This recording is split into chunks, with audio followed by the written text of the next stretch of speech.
Section 1. The Origin Story. How Rick Sanchez came to exist. There is something deeply satisfying about sitting down and learning the full origin story of a character who has genuinely changed the way people think about animated television. And Rick Sanchez did exactly that. He arrived in 2013 and within a handful of episodes had already established himself as one of the most layered, contradictory, and strangely compelling figures in the history of the medium. But before we talk about who Rick is, let us go back to where he came from. Because the story of how this gray-haired, belching, portal gun-wielding mad scientist found his way onto millions of screens is one of the more interesting creative origin stories in modern television. Fact 1. Rick Sanchez first existed not as Rick Sanchez at all. He was a deliberately offensive parody character named Doc, appearing in a short animated film called The Real Animated Adventures of Doc and Marty, created by Justin Roiland in 2006 for Channel 101, a nonprofit short film festival in Los Angeles. That film was a direct and extremely vulgar spoof of Back to the Future, and it was genuinely shocking in its content, the kind of thing that made audiences simultaneously wince and laugh. It was never meant to become one of the most beloved animated franchises in history. It was just Roiland doing what Roiland did, creating strange, uncomfortable, boundary-pushing content and seeing what the audience would do with it. Fact 2. Channel 101 was co-founded by Dan Harmon, who would later become Rick Sanchez's other creator. That is where Harmon and Roiland first met and started collaborating. Without Channel 101 existing, without Harmon being the kind of person who creates spaces for experimental comedy, the two men might never have crossed paths, and Rick Sanchez might have remained forever a crude internet artifact instead of a cultural icon. Fact 3. The names Rick and Morty are phonetic echoes of Doc and Marty from Back to the Future. This was entirely intentional. The original short used the actual names Doc and Marty, but when the concept evolved into a proper television series, Roiland and Harmon changed the names to create some distance from the source material while preserving the sound and the spirit. Say Rick fast enough and you can still hear Doc hiding inside it. Same with Morty and Marty. Fact 4. Justin Roiland has described his voice for Rick as, in his own words, a horrible Doc Brown impression. While he was not trying to do a polished professional character voice, he was doing his own loose improvisational riff on Christopher Lloyd's manic energy in those films, and what came out was something distinct enough to feel completely original while still carrying traces of its DNA. The slurred delivery, the mid-sentence belches, the way sentences trail off into stammers, none of that was carefully designed. It emerged from Roiland's instincts and the improv-heavy approach to recording. Fact 5. The first draft of what would become the Rick and Morty pilot was completed in 6 hours. 6 hours. The two creators sat down in Dan Harmon's unfurnished office on the Paramount Pictures lot. Harmon was writing Community at the time, and in a single long session worked out the basics of the story, sold the concept, and then sat down to actually write it. There is something fittingly chaotic about that, given the show they were creating. Fact 6.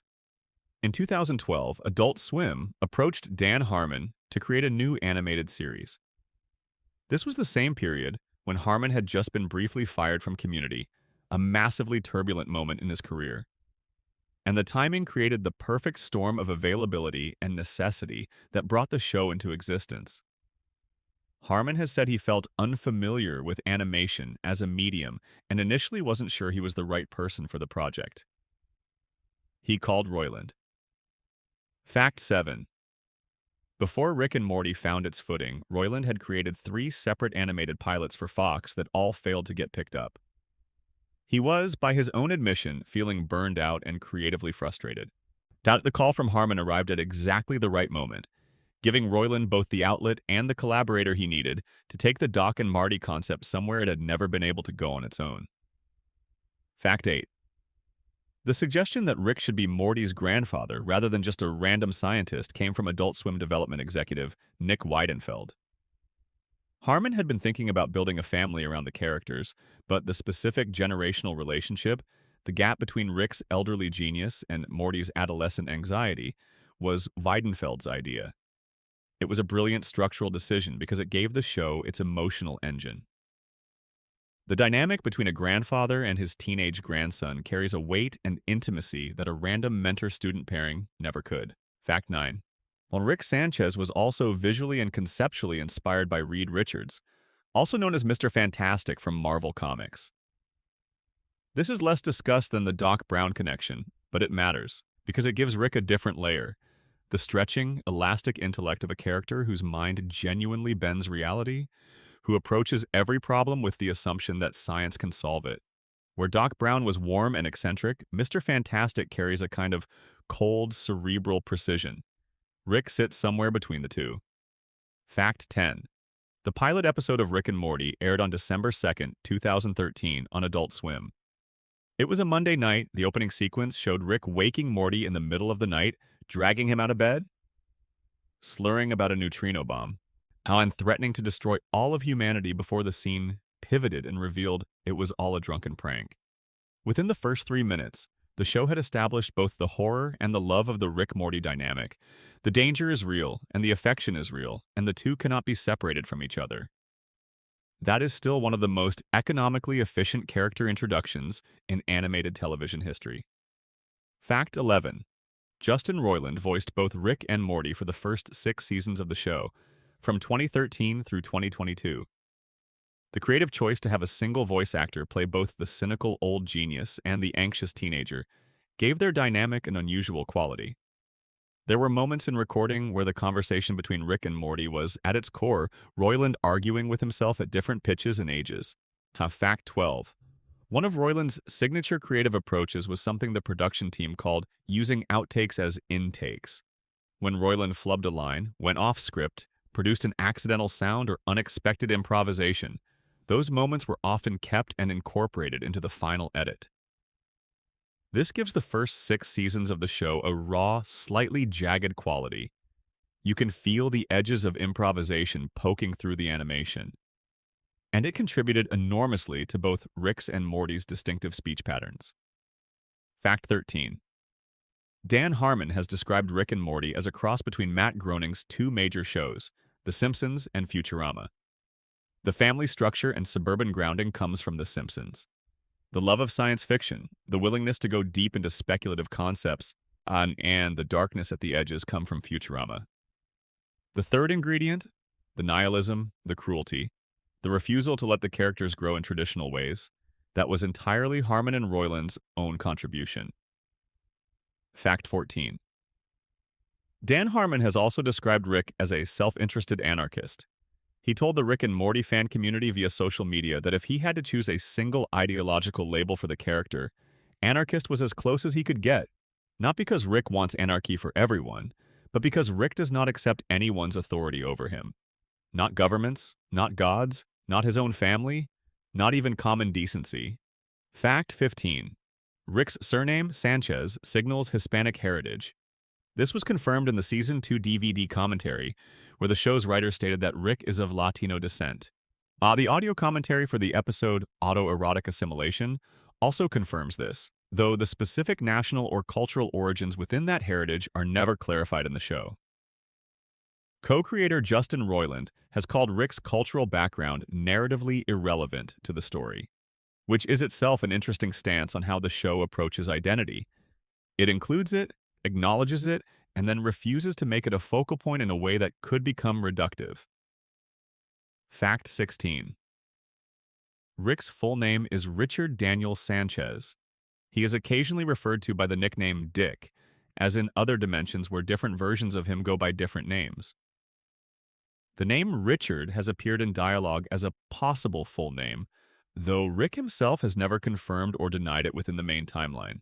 Fact 17. Yet the show was renewed for 70 additional episodes in 2018, one of the largest animated series orders in cable television history at that point. By 2024, the series had been renewed through a planned 12th season. That is a remarkable commitment to a show that started as a 6-hour sketch in an unfurnished office, built from a crude internet short about 2 characters whose names were jokes about oral sex. Fact 18. The show has won the Primetime Emmy Award for Outstanding Animated Program twice, in 2018 and 2020. It was nominated a 3rd time as well. For a show that Adult Swim initially greenlighted as a niche adult animation experiment, Those Emmy wins represent a genuinely remarkable cultural legitimization. Fact 19. Beginning with Season 7, Ian Cardoni took over the role of Rick Sanchez, and Harry Belden took over as Morty. The casting search was exhaustive. The production team heard thousands of candidates over approximately 6 months before landing on both actors. Dan Harmon was kept deliberately blind to the identities of the candidates during much of the selection process to ensure his evaluation was purely about the performance. Showrunner Scott Marder noted that finding someone who could match Rick's voice was so difficult that at one point they considered expanding the search globally. Fact 20.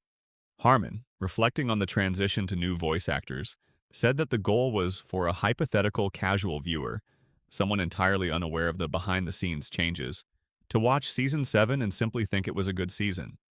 Not a transition, not a change, just the show continuing. He later confirmed that he believed they had achieved that goal. Section 2. Who Rick Sanchez is.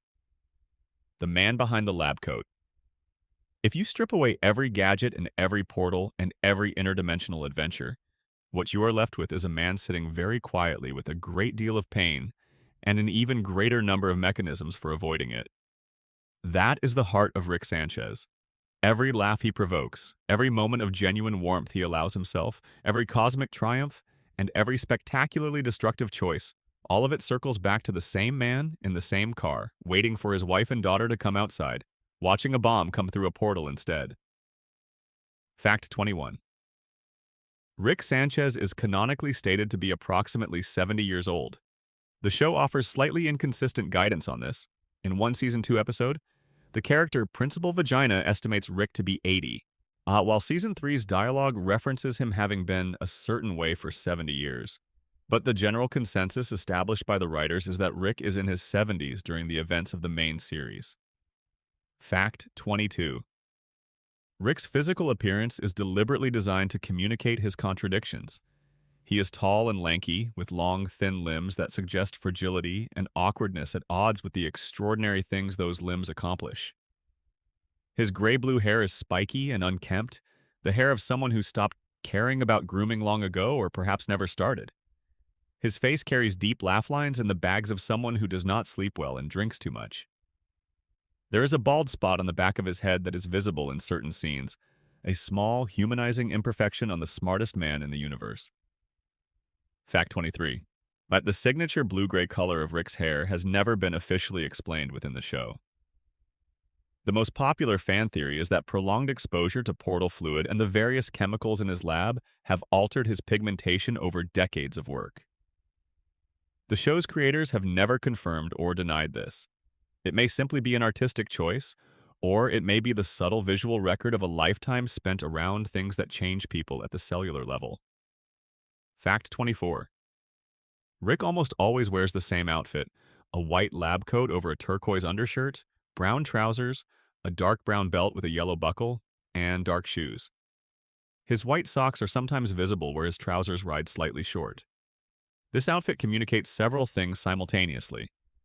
The lab coat signals his identity as a scientist.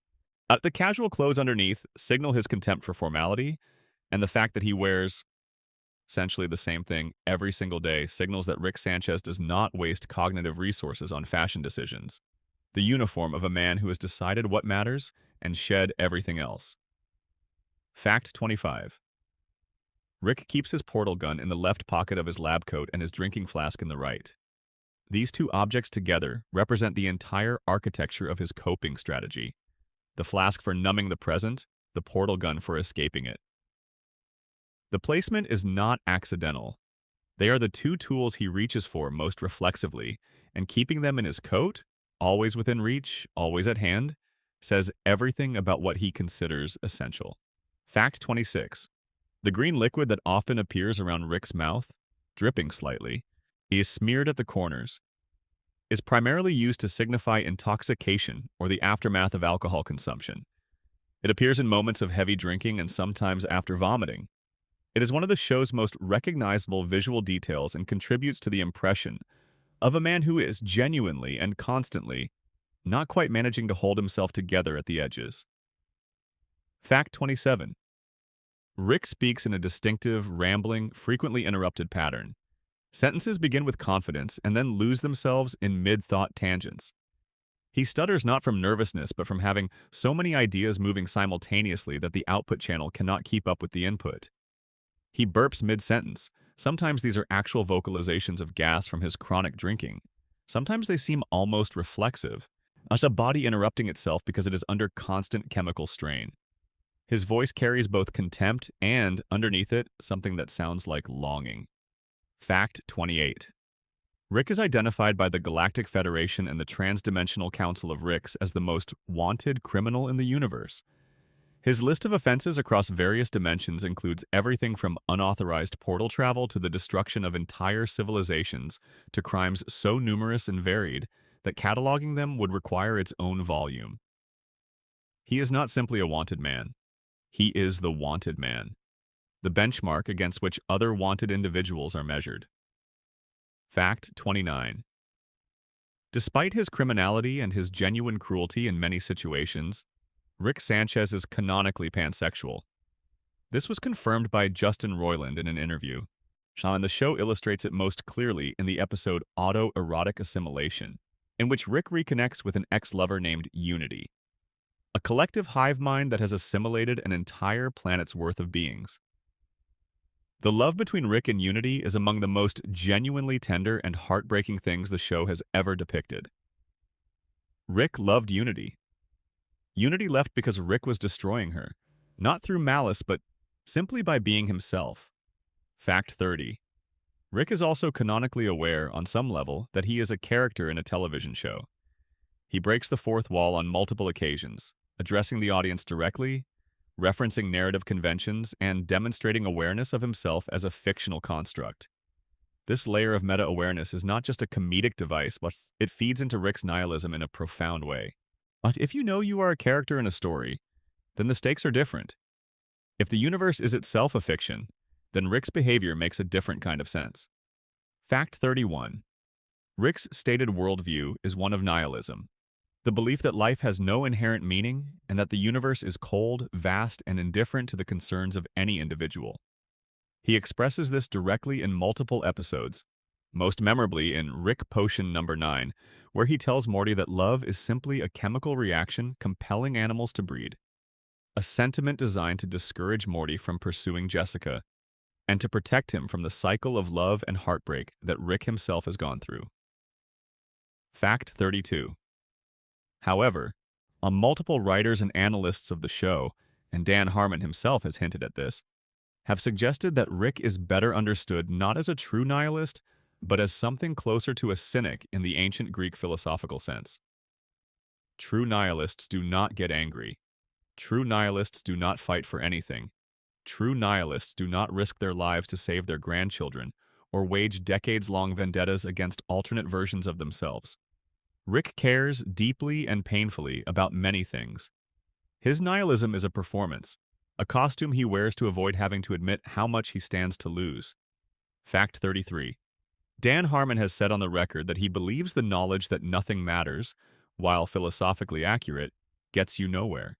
He has expressed that Rick's nihilism is the show's way of exploring that paradox. Here is a character who genuinely understands the cosmic insignificance of all things, and yet cannot stop himself from acting as though things matter, because the love in him refuses to be fully extinguished by the intellect that keeps insisting it should be. Fact 34. 34. Rick drinks constantly. His alcoholism is not treated as a punchline, though the show certainly uses it for humor. It is treated as a coping mechanism, a chemical buffer between Rick and the full weight of what he knows and has lived through. In the episode Autoerotic Assimilation, after Unity leaves him, there is a scene of Rick alone in his garage, having constructed a machine to apparently end his own life. He falls unconscious drunk before he can use it. The show does not linger on the scene. It does not explain it. It just lets it sit there as one of the most quietly devastating things in the entire series. Fact 35. Rick has a powerful relationship with music. In his younger years, he was the lead singer of a rock band called The Flesh Curtains, which included Bird Person on drums and Squanchy on bass. The band performed at various countercultural venues during Rick's revolutionary period, the years he spent fighting against the Galactic Federation. Music, for Rick, was never separate from rebellion. It was another way of existing loudly in a universe that he felt was trying to mute him. Fact 36. Rick has at various points described himself as an atheist. In the pilot, he explicitly tells Summer there is no God. However, most of the show complicates this by establishing that Rick has met beings who function as gods in various dimensions, has traveled to afterlives, and has interacted with cosmic entities whose power would, in any reasonable framework, qualify as divine. Rick does not deny their existence. He denies their authority. There is a meaningful difference. He is not a disbeliever in powerful beings. He simply does not believe they deserve respect or deference. Fact 37. Rick possesses extensive cybernetic enhancements throughout his body. Most of his limbs have been enhanced or replaced entirely with mechanical components over the decades. His left eye carries technological modifications. His internal organs have been augmented. His skeleton is implied to be largely or entirely metal. But the full picture of Rick's body, as it actually exists, stripped of his skin, would look as much like a machine as a human being. This is part of what makes him so difficult to kill and so difficult to understand. The man is, in a very real sense, already a fusion of the organic and the constructed. Fact 38. Rick has his own spaceship, a flying saucer-shaped craft with a glass canopy cockpit, equipped with weaponry sufficient to level armies, and powered by a small pocket universe kept in the trunk. In that pocket universe, tiny beings generate energy through their daily activities, essentially producing power for Rick's ship through the labor of their entire civilization. Rick is, in this respect, a colonial power unto himself. An entire universe exists in his trunk and produces energy for his vehicle, and those beings have no idea what they are powering. Fact 39. The ship has a semi-sentient onboard AI. This AI is notable for having the voice of Rick's deceased wife, Diane. Rick built this into the ship deliberately. What this says about his grief is enormous and difficult to articulate cleanly. He cannot bring Diane back, but he can make the thing that carries him through the universe sound like her. The Diane AI is simultaneously a monument to his love and a monument to his inability to let go. Fact 40. Rick has the most physiologically resilient liver in the known galaxy, according to his own claims. Given what he subjects that organ to on a daily basis, and given that he is still alive and functional after decades of sustained heavy drinking, this claim appears to be at least partially supported by the evidence. Section 3. The tragedy. Diane, Rick Prime, and the origin of the portal. Gun. The most important thing that ever happened to Rick Sanchez happened before the show begins. It is the event that explains everything. Why he drinks, why he runs, why he keeps everyone at a slight distance even when he loves them, why he built the Citadel, why he invented the central finite curve. Understanding Rick requires sitting with this story, which is told in fragments across multiple seasons and finally assembled into something like a coherent whole in the Season 5 finale, Rick Mirai Jack. Fact 41. In his original dimension, Dimension C-137, Rick Sanchez was not the broken, nihilistic wanderer we know. He was a young scientist working independently on the problem of teleportation, and he was married to a woman named Diane. Yeah, he had a daughter named Beth. He was, by all accounts, genuinely happy in the way that quiet, ordinary happiness looks from the inside. Not spectacular, not cosmic, just the daily reality of a family that chooses each other. Fact 42. One afternoon, while Rick was in his garage struggling with the prototype teleportation device, a portal opened and another version of himself stepped through. This other Rick, who would eventually be known as Rick Prime, had already solved the problem. He had invented interdimensional portal travel. He offered Rick the secret to the technology and invited him to join a larger community of Ricks exploring the multiverse. Fact 43. Rick C-137 turned him down. He said, essentially, that it sounded lonely. He looked at the offer. Infinite dimensions, infinite possibilities, the freedom to go anywhere, and decided it was not worth leaving his family for. This is one of the most important facts about Rick Sanchez, and one of the most frequently underappreciated. The Rick we follow through this series started as someone who chose love over adventure. He was not born cynical. He was made cynical. Fact 44. Shortly after Rick refused and told Diane he was done with the science and was going to devote himself to the family, they were about to go get ice cream. Rick Prime sent a bomb through a portal directly into their dimension. Rick was sitting in the car, waiting. Diane and Beth walked out of the house toward him. The bomb killed both of them in front of him. Fact 45. Rick fell into a deep depression following their deaths. The show depicts him spending countless hours watching television, eating pizza, doing nothing. His scientific mind, the most powerful intellect in his universe, went quiet with grief. This period of collapse is crucial to understanding who Rick becomes, because it establishes that intelligence did not protect him from loss. Being the smartest person alive could not save Diane and Beth, and it could not save him from the weight of losing them. Fact 46. Rick C-137 is one of only 2 beings across the entire multiverse known to have independently invented the portal gun. Rick Prime invented it first. Every other Rick in every other dimension was given the technology by Rick Prime as a gift, or a trap, depending on how you look at it.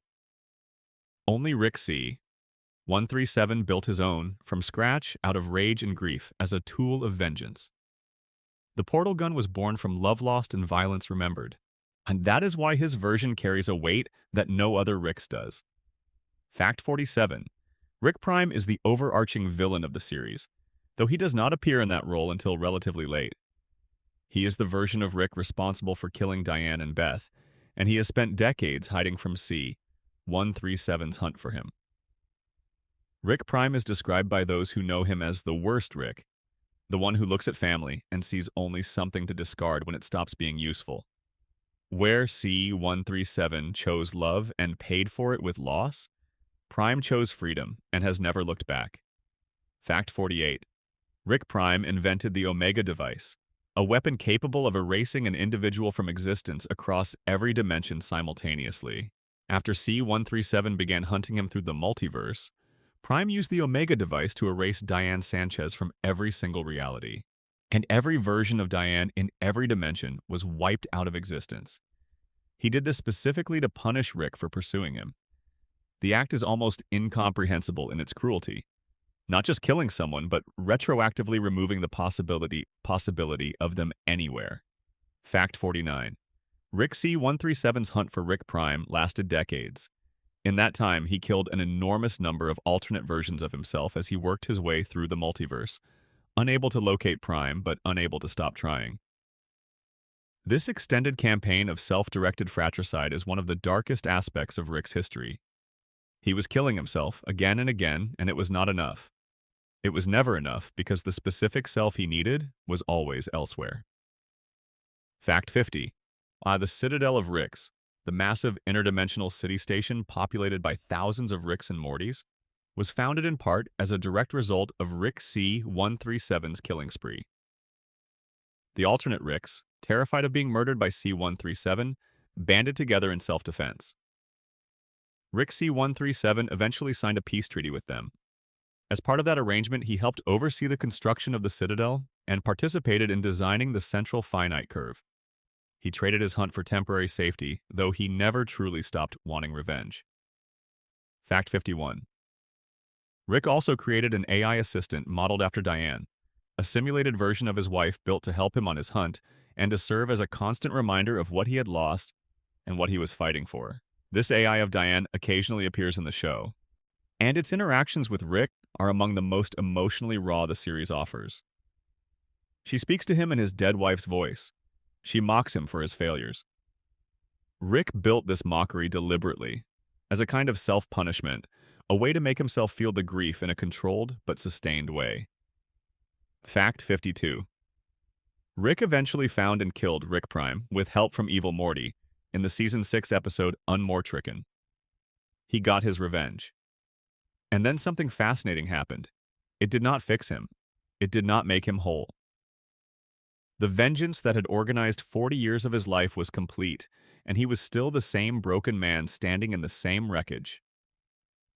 In the aftermath of Prime's death, Rick fell back into his darkest patterns, drinking, withdrawing, losing purpose, until Morty helped to give him a reason to keep going. Fact 53. After killing Rick Prime, Rick went through a period of allowing sentient simulations of Diane and his younger self to live together peacefully inside his own mind. He did not erase the grief. He found a way to let it coexist with the present, to give the past a place to live without letting it consume everything else.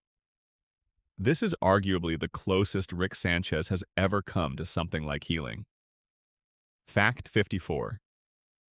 The dimension where the show takes place is not Rick C-137's original dimension. After a botched adventure in an early episode, the famous love potion disaster of Season 1, Rick and Morty had to abandon their home dimension entirely and move into a new one where an alternate version of themselves had just died in an accident. They buried their own bodies in the backyard of the new house. This means our Rick has been living in someone else's dimension with someone else's family ever since. Beth is not technically his daughter. Morty is not technically his grandson. And yet the love is real. Fact 55.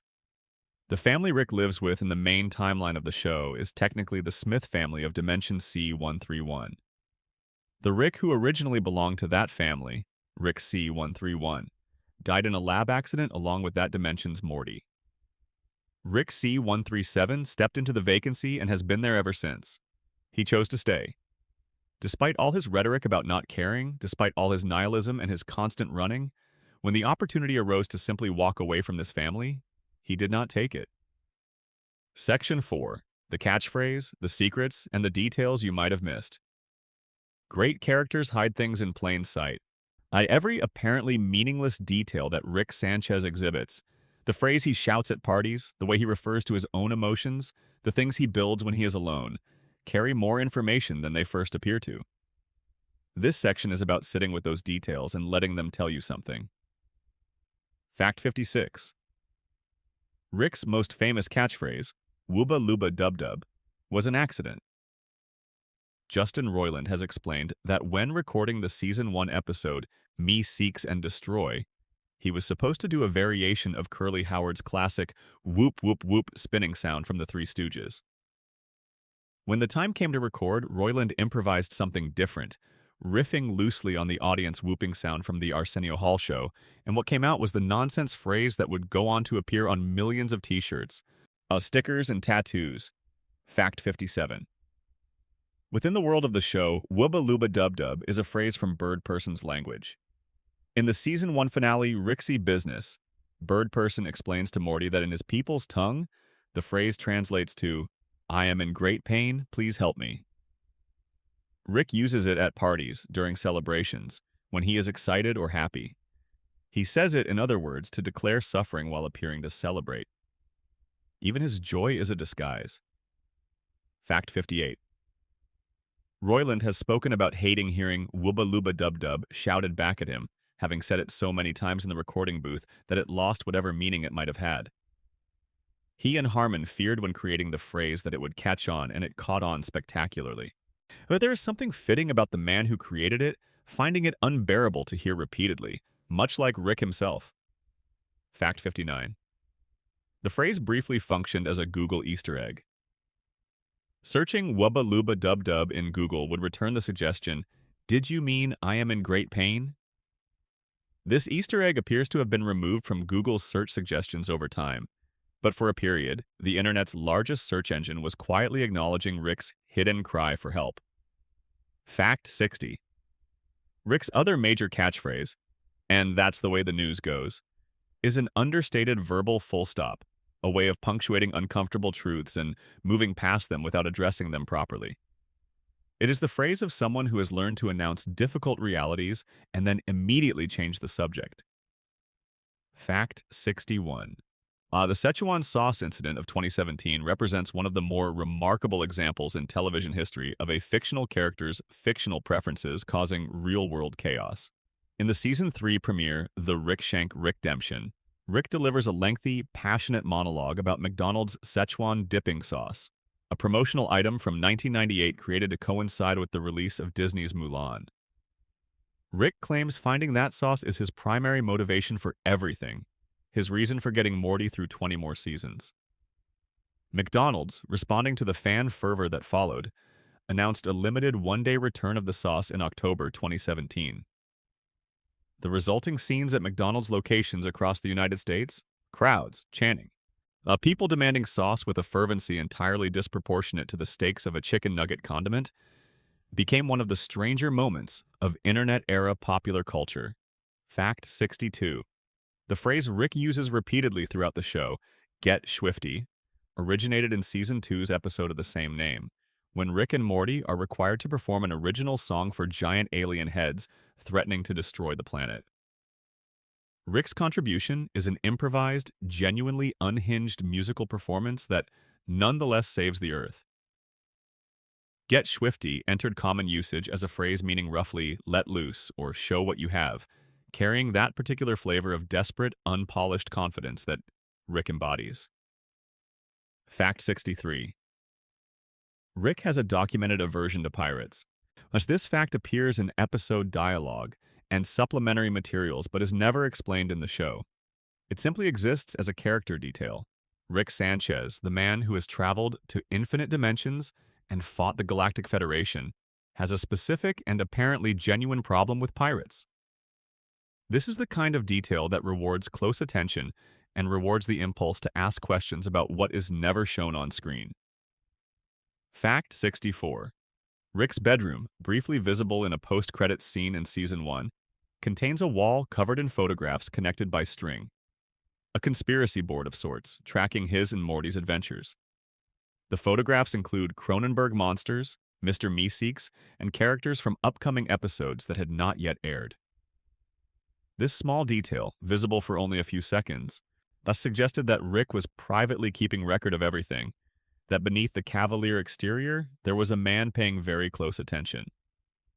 Fact 65. The harmonious claptrap vanity card, Dan Harmon's personal production company logo that appears at the end of each episode, changed between Season 2 and Season 3 in a way that quietly reflected Harmon's real life. Seasons 1 and 2 showed Harmon seated with his wife and their pets in a sunny, domestic image. After Harmon and his wife divorced in 2015, the card changed to show Harmon alone on a couch, surrounded by his animals, empty bottles, and general disorder. It is one of the more unexpectedly raw pieces of personal transparency in television production history. Fact 66. In the Season 1 episode Total Recall, the parasite invasion plot is foreshadowed in the previous episode, Morty Night Run. When Rick loads green rocks into his spaceship, small pink parasite eggs are visible clinging to them. The parasites that take over the Smith household in the following episode arrived in those rocks. This kind of cross-episode continuity detail, tucked away in the background, is characteristic of the show's rewatchability. Fact 67. The show has a box labeled Time Travel Stuff in Rick's garage, visibly placed on a shelf. This is the show's way of quietly acknowledging its creator's disdain for time travel as a narrative device. Harmon and Roiland have expressed in multiple interviews that they find time travel to be a lazy storytelling shortcut that undermines stakes. By literally putting time travel in a box on a shelf in the garage, present, acknowledged, but not in use, they are making their position on the subject visible within the show itself. Fact 68. Rick speaks in a rambling, stammering manner that is often interrupted by belching and gagging. This was partly inspired by the speech patterns of comedian Foster Brooks, who was famous for performing as a lovably incoherent drunk in stand-up and variety television. Roiland has cited Brooks as an influence on the specific texture of Rick's delivery. Fact 69. Rick has been known to use the word riggedy, as in riggedy wrecked sun, as a kind of intensifier meaning something like completely destroyed or demolished. This phrase became one of the show's secondary memes, deployed by fans to indicate being overwhelmed or defeated by something, with a particular flavor of chaos and self-destruction that the show made its own. Fact 70. The Truth Tortoise sequence in Morty's Mind Blowers contains an Easter egg that only emerges when played in reverse. The apparently incomprehensible noise the tortoise makes, when reversed, sounds like a voice saying, "Paul is dead, I'm a beetle." This is a reference to the famous conspiracy theory that Paul McCartney died in 1966 and was secretly replaced by a lookalike, with the surviving Beatles allegedly embedding hidden messages about the event in their music. The show buried a Beatles conspiracy theory inside a nonsense sound made by an omniscient turtle. This is exactly the level of layered absurdity that defines the show at its best. Section 5. Rick's relationships. The people he can't help loving. Rick Sanchez is, by design and by his own insistence, a man who does not need anyone. He will tell you this directly and with apparent sincerity. He will also, within the next 5 minutes, risk his life for someone he claims not to care about. The gap between what Rick says and what Rick does is where his entire emotional life lives. Fact 71. Rick's relationship with Morty is the beating heart of the show. On the surface, Rick chose Morty as his adventure partner for a practical reason. Morty's brainwave frequency happens to cancel out Rick's own, making it harder for enemies to detect Rick's presence when the two of them are together. Rick needs a Morty nearby to fly under the radar. This is the stated transactional logic. And yet, Fact 72. The adventures Rick and Morty have together, many of them genuinely dangerous, and several of them permanently traumatic, create a bond that cannot be reduced to brainwave compatibility. Rick has, in multiple episodes, made choices that serve no purpose except to protect Morty. In some cases, these choices have cost Rick enormously. He does not do these things because they are calculated. He does them because underneath everything, Morty matters to him in a way that nothing else quite does. Fact 73. Rick keeps a collection he calls the Mind Blowers in his garage. Hundreds of small memory vials containing Morty's erased memories. Moments too traumatic or too complicated for Morty to carry. Rick has been secretly removing Morty's worst memories for years and preserving them instead of destroying them. He is protecting Morty from full knowledge of what they have been through together. This act of protection is done entirely without Morty's knowledge or consent, which makes it complicated. But the impulse behind it is unmistakably parental. Fact 74. Rick's relationship with his daughter Beth is the deepest wound in his present life. He abandoned her as a child, left when she was young, disappeared for years, and then returned in her adulthood and effectively installed himself in her home and her life. Beth, despite understanding on some level that her father is unreliable and dangerous, cannot stop wanting his approval. And Rick, despite his behavior, loves Beth in a way that is both genuine and completely inadequate to make up for what he has put her through. Fact 75. Rick built Fruipyland for a young Beth, an elaborate imaginary dimension in which she could play safely. He created this because he recognized, when Beth was a child, that she had certain dangerous impulses, a tendency toward cruelty, an imagination that bent toward things that could hurt people. Fruipyland was both a gift and a containment strategy. Rick saw something in his daughter that frightened him, and rather than addressing it, he built her a sandbox for it. Fact 76. Rick has described Beth as having inherited his more dangerous qualities. There are scattered references throughout the show to childhood incidents involving Beth and other children, and the implication, never fully confirmed but consistently suggested, is that Beth could have become something significantly darker than she did. Rick's presence in her life, and specifically Fruipyland, may have redirected those impulses into something manageable, or delayed them. The show leaves this deliberately uncertain. Fact 77. Rick and Bird Person's friendship is the show's most powerful relationship outside of the Rick-Morty dynamic. They fought together in the Revolution against the Galactic Federation, a conflict that defined both their characters. Bird Person is in many ways the person Rick might have become if he had retained his idealism. Brave without recklessness, strong without cruelty. He is Rick's mirror and Rick's moral reference point, the friendship that makes Rick's better qualities visible by contrast. Fact 78. Rick confessed romantic feelings for Bird Person at some point in their shared history. The Season 5 episode, Rick-Ternal Friendshine of the Spotless Mort, reveals that Rick admitted feelings for his closest friend, hoping they might travel the multiverse together. Bird Person did not reciprocate in the way Rick hoped. Rick was rejected and moved on, into the next phase of his life, into his hunt for Prime, into the years of wandering. But the vulnerability of that confession sits quietly in the background of every scene the two of them share. Fact 79. The tragedy of Bird Person's wedding, a moment of genuine celebration undone by betrayal, struck Rick harder than almost any other single event in the series. Tammy, Bird Person's new wife, was revealed to be a deep-cover Galactic Federation agent. She shot Bird Person at the ceremony. The attack scattered Rick's entire old circle. Squanchy disappeared into battle. Bird Person was taken and converted into the cyborg Phoenix Person by the Federation. Rick lost everything from his past life in a single evening. Fact 80. As Rick's relationship with Jerry is consistently adversarial, but the show suggests it runs deeper than simple contempt.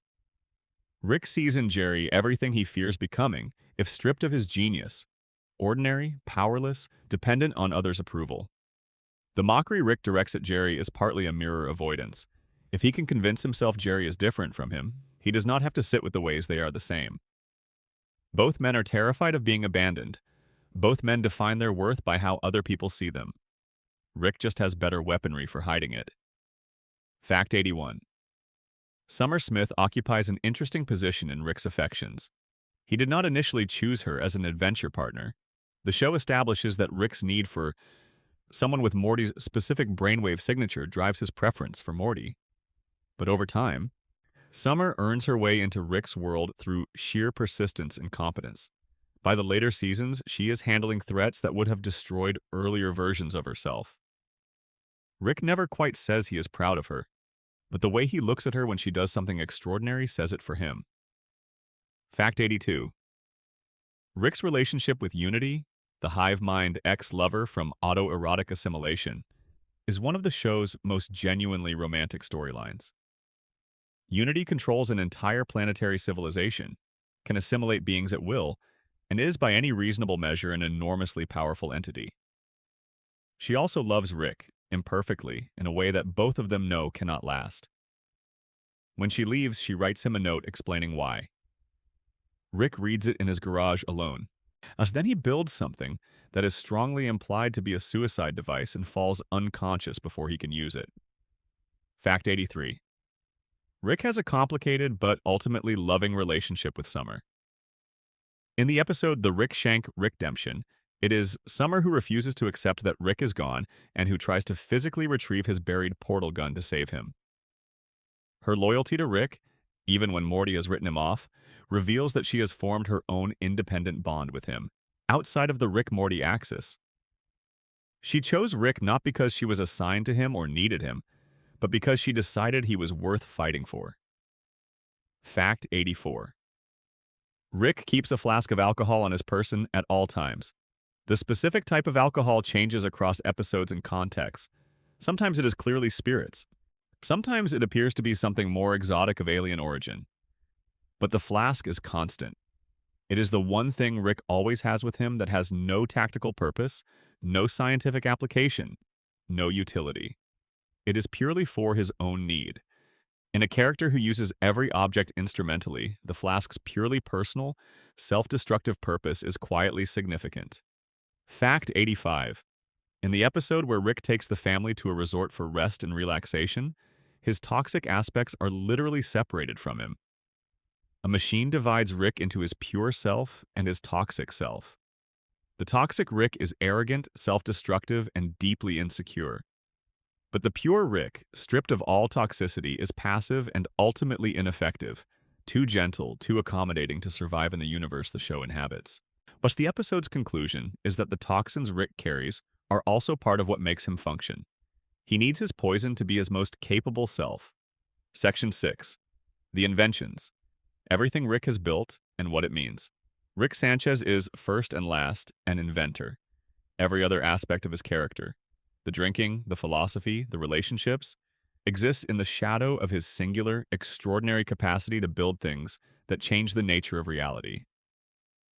His garage is the most dangerous location on Earth, not because of any single weapon contained within it, but because a mind like Rick's, operating with access to any materials it desires, is, by definition, an existential variable.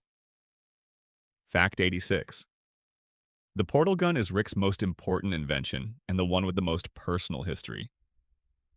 As established earlier, Rick built his own version independently after Rick Prime murdered his family, making it the only other independently invented portal gun in the multiverse.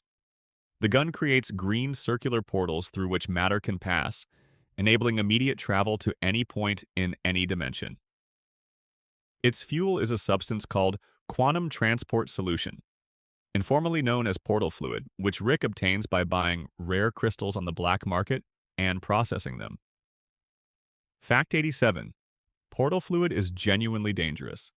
If incorrectly formulated, it becomes an extremely toxic liquid capable of dissolving organic matter on contact. Rick has had occasions where the fluid on his workbench was improperly mixed, creating pools of highly caustic green liquid in the garage that required careful handling. The portal gun, in other words, is not just a transportation device. In untrained hands, it is a catastrophic hazard. Fact 88. The portal gun can function as a weapon in the hands of someone creative enough to use it that way. A portal opened through a solid object cleanly severs it. A portal placed in the path of pursuing enemies can redirect them elsewhere. The gun's opening can be overloaded to produce a black hole effect. Rick uses it instrumentally as a weapon relatively rarely because he has so many other options, but the capability is there and he has demonstrated it.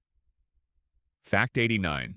The Meeseeks box is one of Rick's most beloved inventions. Pressing its button summons a Mr. Meeseeks, a tall, bright blue creature whose entire existence is organized around completing a single assigned task. Mr. Meeseeks cannot rest, cannot relax, and cannot die until the task is finished. He is cheerful, enthusiastic, and deeply helpful right up until the moment that the task starts to prove impossible, at which point he rapidly loses his mind. The concept is a compressed philosophical statement about purpose and existence. A being who is born with complete knowledge of why it is alive and suffers because that knowledge does not make existence bearable. Fact 90. Rick built the Meeseeks box in part because it is convenient. It provides instant, expendable labor for any simple problem. The existential horror of what Mr. Meeseeks experiences, pain with every moment of being alive, relief only in completion and dissolution, is a design feature, not a bug. Rick engineered beings that suffer and gave them tasks to focus that suffering. The box is one of the most quietly chilling things Rick has ever made. Fact 91. Rick's dream-invading device allows him to enter the subconscious of sleeping subjects. It appears in the episode Lawnmower Dog, where he and Morty enter a sequence of nested dream levels to convince Morty's teacher, Mr. Goldenfold, to give Morty better grades. It is also the device used to enter Bird Person's mind in Ricketernal Friendshine of the Spotless Mort, where Rick navigates through layers of his friend's subconscious in an attempt to save him. Fact 92. Rick built Anatomy Park, a theme park constructed inside the body of a homeless man named Reuben, in a manner directly referencing Jurassic Park. The park includes various ride attractions themed around human organ systems and is populated with microscopic scientists and attractions. And it is an attraction that exists entirely within the human body, complete with management failures, escaped attractions, and catastrophic park-wide incidents. Rick's approach to theme park design is consistent with his approach to everything. Maximize the wonder, disregard the liability. Fact 93.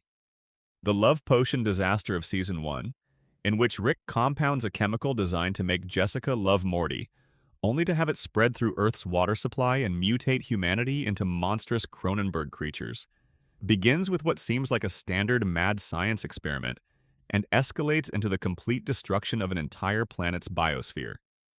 Rick's solution attempts are each worse than the problem they were meant to solve. He eventually abandons the dimension entirely. Fact 94.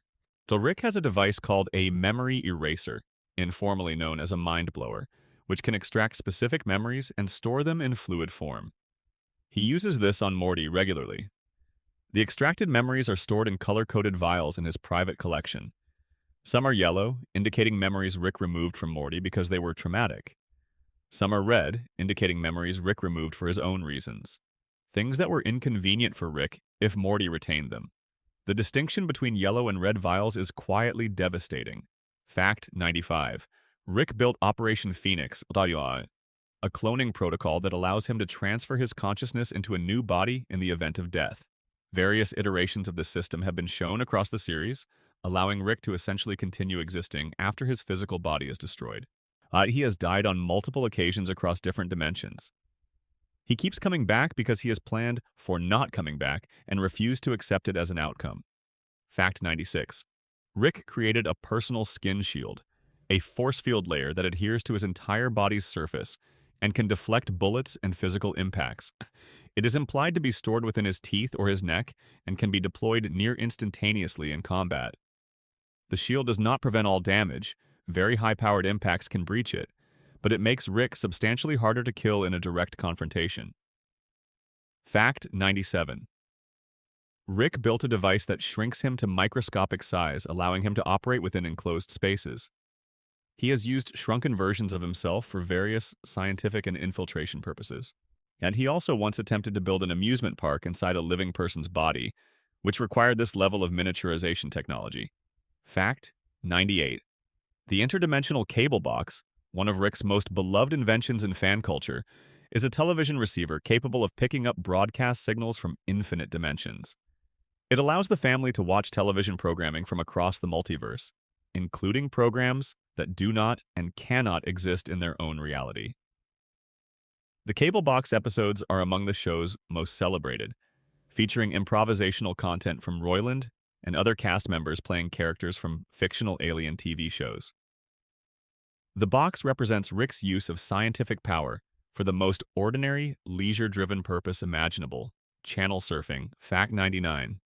Rick invented the central finite curve, the most grandiose and most ethically questionable thing he has ever built. The curve is not a device in the traditional sense.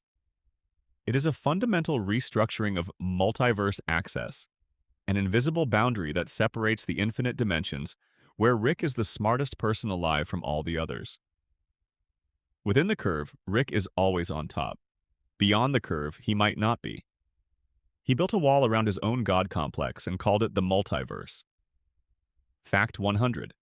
Rick's main spaceship has a self-destruct feature that can be triggered to prevent it falling into enemy hands. The ship is also equipped with autopilot capable of handling most standard navigation without Rick's direct input. Its weapon systems are described in the show as capable of handling a large human army without trouble. This is not a car. It is an autonomous weapons platform that also happens to be able to take Rick to the grocery store. Section 7. The Multiverse. Every Rick, the Citadel, and what it means. One of the most extraordinary creative decisions in Rick and Morty is the multiverse, not as a backdrop, not as a plot device, but as a sustained philosophical argument. Infinite versions of the same people making infinitely different choices leads to an almost overwhelming sense that individuality itself is questionable. What does it mean to be you, specifically if there are infinite versions of you out there being different? Rick Sanchez has thought about this more than anyone else in the universe, and the answer he arrived at broke him. Fact 101. The multiverse of Rick and Morty is not truly infinite, or at least not fully accessible. The central finite curve limits dimensional travel to only those realities where Rick is the dominant intelligence. This means that the multiverse, as Rick and the Citadel experience it, is a carefully curated subset of the actual multiverse, an edited version, designed by Rick to ensure that no matter where he goes, he is always the smartest, most powerful person in the room. Fact 102. The Citadel of Rick's was built on the concept of shared identity taken to its logical extreme. Thousands of Ricks from different dimensions, all of them the smartest being in their respective universes, found each other and decided the thing they had in common was enough to build a civilization around. And the thing they had in common was believing they were better than everyone else.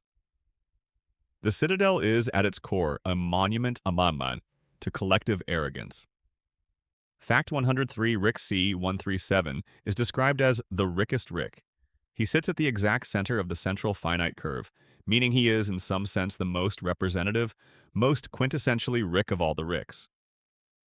This designation comes with its own complications. Being the most Rick of all Ricks is not necessarily a compliment, given what Rick is. Fact 104. The social structure of the Citadel mirrors many of the worst features of human society. There are wealthy Ricks and factory worker Ricks. There are Ricks who police other Ricks and Ricks who are imprisoned by their own people. Mortis are treated as second-class citizens, assigned to Ricks, educated to be obedient sidekicks, discouraged from independent thought.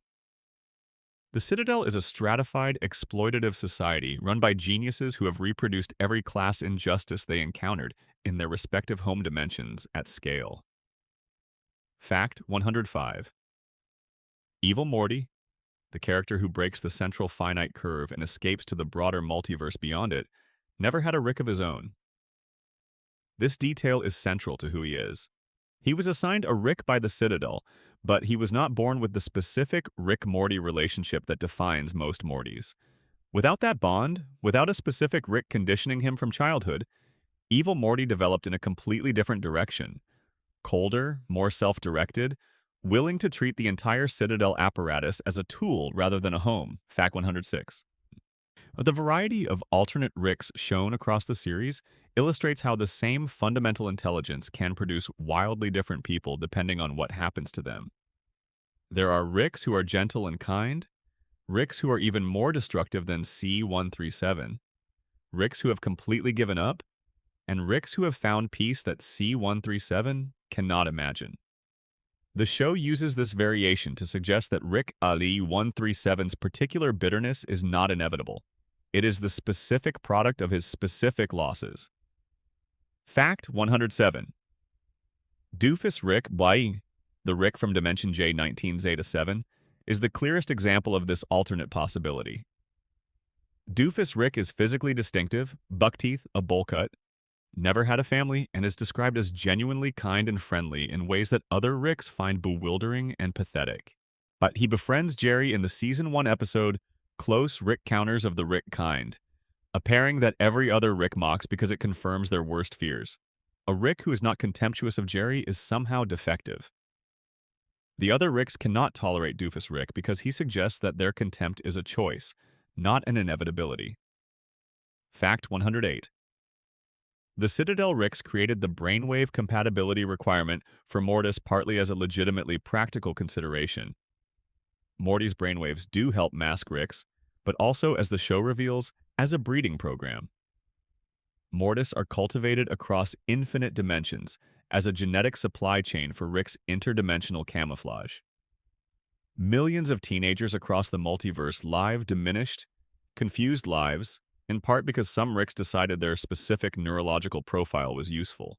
This is one of the most disturbing pieces of lore in the entire show, delivered relatively casually. Fact 109. The existence of Space Beth, the clone of Beth that Rick sent off to explore the cosmos in Season 4, means that there are now two Beths living simultaneously in the main timeline. Rick gave Beth the choice of whether to stay or go, but also cleverly ensured that neither she nor anyone else, including Rick himself, would ever know which Beth is the original and which is the clone. He made it impossible to know on purpose because the question of which one is real becomes philosophically irrelevant if both are fully themselves. Fact 110. The yellow portal gun that Evil Morty uses at the end of Season 5 when he escapes through the breach in the central finite curve is specifically yellow to distinguish it from every other portal gun in the show. Rick's portals are always green, a guy bounded by the curve. Evil Morty's yellow portal leads to the unrestricted multiverse, the part Rick walled off.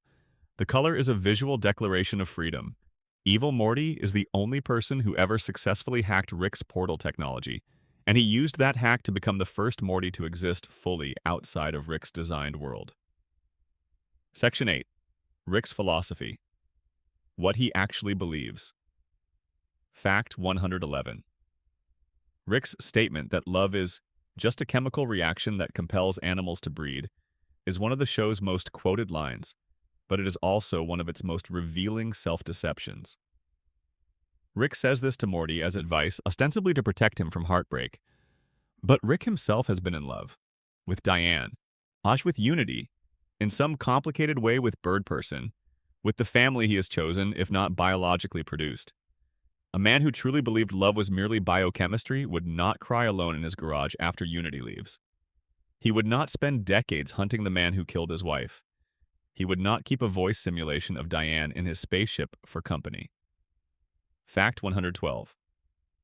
The therapist Dr. Wong, the same therapist who treats the Smith family across multiple seasons, most memorably in Pickle Rick, delivers one of the show's most articulate diagnoses of Rick's psychology in a single monologue. She tells him that his intelligence does not exempt him from the boring, unglamorous work of being a functional member of a family. She tells him that he uses his genius as a justification for running from that work. And she tells him, essentially, that all his achievements amount to an elaborate avoidance strategy. Fact 113. Rick turns himself into a pickle in Season 3 specifically to avoid attending family therapy. He injects himself with a serum before the session, transforms into a small green cucumber, and then finds himself unable to reverse the transformation. What follows is one of the show's most beloved episodes, Pickle Rick, in which Rick, as a pickle, fights through a sewer and then an embassy using improvised weapons made from rat parts and human bodies, ultimately surviving through sheer ingenuity and spite. The episode is spectacular and funny and entertaining. It is also, at its core, about a man so committed to avoiding a therapy appointment that he transformed his own body rather than sit in a room and talk about his feelings. Fact 114. But Rick's famous statement, "Nobody exists on purpose, nobody belongs anywhere, everybody's gonna die," delivered to a crying Morty in Season 2, is often quoted as the show's definitive nihilistic statement. But what follows it matters. Come watch TV. Rick delivers this not as a nihilistic declaration, but as a comfort. The pointlessness of everything is, in his view, not a reason for despair, but a permission slip for small pleasures. Sit with your grandfather on the couch. Watch something. Let the vastness of the universe and the insignificance of your problems exist simultaneously. He is not telling Morty nothing matters. He is telling Morty that the nothing that matters means he can rest. Fact 115. Rick has a complicated relationship with the concept of God, yet he is an atheist in the traditional sense. He does not believe in a divine authority that merits human deference. But he has met entities that function as gods in their local contexts and has generally found them disappointing. He defeated the devil in a direct scientific versus supernatural competition in Season 1. He has navigated afterlives. He has encountered beings of incomprehensible power. None of them impressed him enough to change his fundamental position, which is that power does not equal worthiness of respect. Fact 116. Rick's relationship with science is not faith-based in any simple way. He does not believe in science as a religion. He uses science as a methodology because it produces results, and he is deeply invested in results. But he is also aware of science's limitations, aware that knowing how the universe works does not tell you why, that understanding causality does not provide meaning, and that empiricism applied to human experience eventually runs into things it cannot measure. Fact 117. Dan Harmon has stated publicly that the show's underlying message, the thing it is trying to communicate beneath all the chaos, is that human relationships are what matter, that preoccupying your mind with unanswerable cosmic questions is a way of avoiding the more important work of connecting with other people. Rick knows everything worth knowing about the universe and is, by most measures, catastrophically lonely. The show presents this not as a paradox, but as a lesson. Fact 118. Rick's nihilism weakens in precise proportion to how much he cares about Morty. Out of the episodes where Rick comes closest to genuine warmth, where the armor falls away and something human becomes visible, almost always involve Morty being in danger. There is a version of Rick Sanchez who would let the universe burn if it meant keeping this specific teenager alive. He knows that, hates it, and acts on it anyway. Fact 119. Rick's relationship with mortality is complicated by Operation Phoenix, his cloning resurrection system. But even with infinite backup lives available, death in the show is not treated as trivial. When Rick has been killed and resurrected in foreign bodies, he experiences genuine distress. The body matters, even to someone who treats matter as fungible. The continuity of self is not simply the continuity of information. Rick knows this and finds it difficult. Fact 120. One of the most philosophically interesting things the show does with Rick is establish that the same qualities that make him capable of extraordinary good are the same qualities that enable his worst behavior. His intelligence saves people. His intelligence enables him to construct systems of control that trap people. His love for Morty protects Morty. His love for Morty is also possessive and potentially harmful. The show does not let either side of this off the hook. Rick is neither a monster nor a hero. He is a person with enormous power and enormous damage, and the show trusts the audience to hold both things at once. Section 9. Behind the voice and the screen. Production facts and animation details. Fact 121. That the first draft of Rick and Morty was written so quickly, those 6 hours in Harmon's office, partly because Roiland had been developing the Doc and Marty characters for years. The raw material was there. Harmon brought the structural rigor of his story circle framework, a map of narrative structure based on Joseph Campbell and other theorists. Roiland brought the voices and the energy, and together in a single afternoon, they had something functional enough to sell. Fact 122. The show's animation is produced primarily in South Korea, as is standard for most American animated television. Scripts are written in Los Angeles, then storyboarded, then sent for animation overseas, then returned for post-production. But the show has a notably detailed and consistent visual language for a cartoon of its type. The character designs are simple, but the background work and the alien environments are often extraordinarily elaborate. Fact 123. In September 2021, Christopher Lloyd, the original Doc Brown, the man whose performance inspired Rick Sanchez's creation, portrayed Rick himself in a series of live-action promotional interstitials for the show. This was a full-circle moment of profound satisfaction for everyone involved. The original made a guest appearance in the version of himself that had evolved into something new.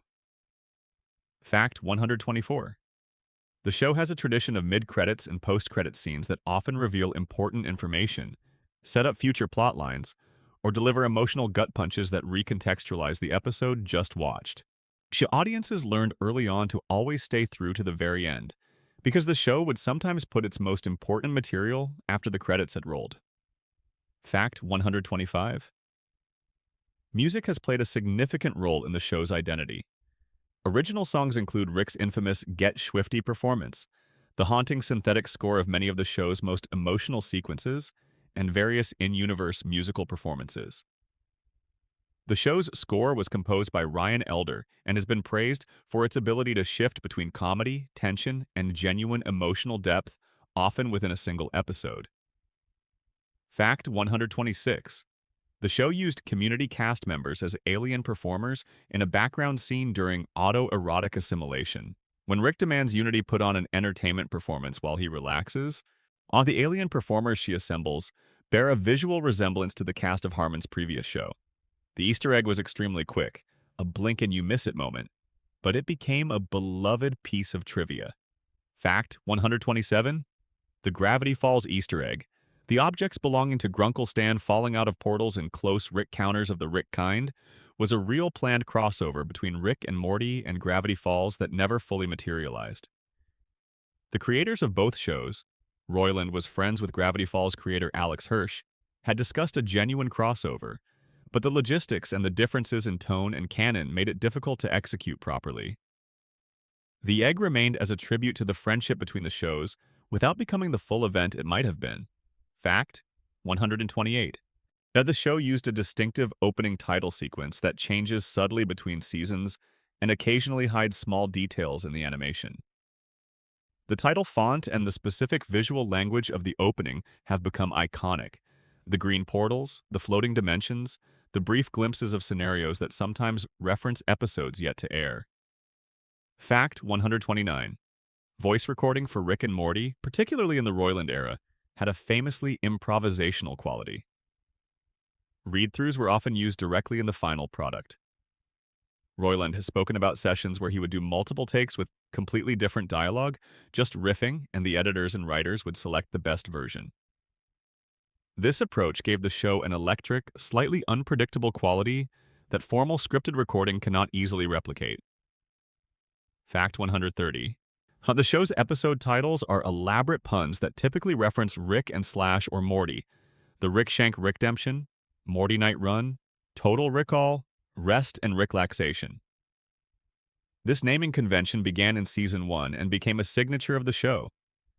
Beginning with Season 7, following the recasting, the episode titles shifted away from this pattern toward different structures, and fans noted the change immediately. Fact 131. The show was renewed for 70 episodes in a single order in 2018, an enormous commitment from Adult Swim.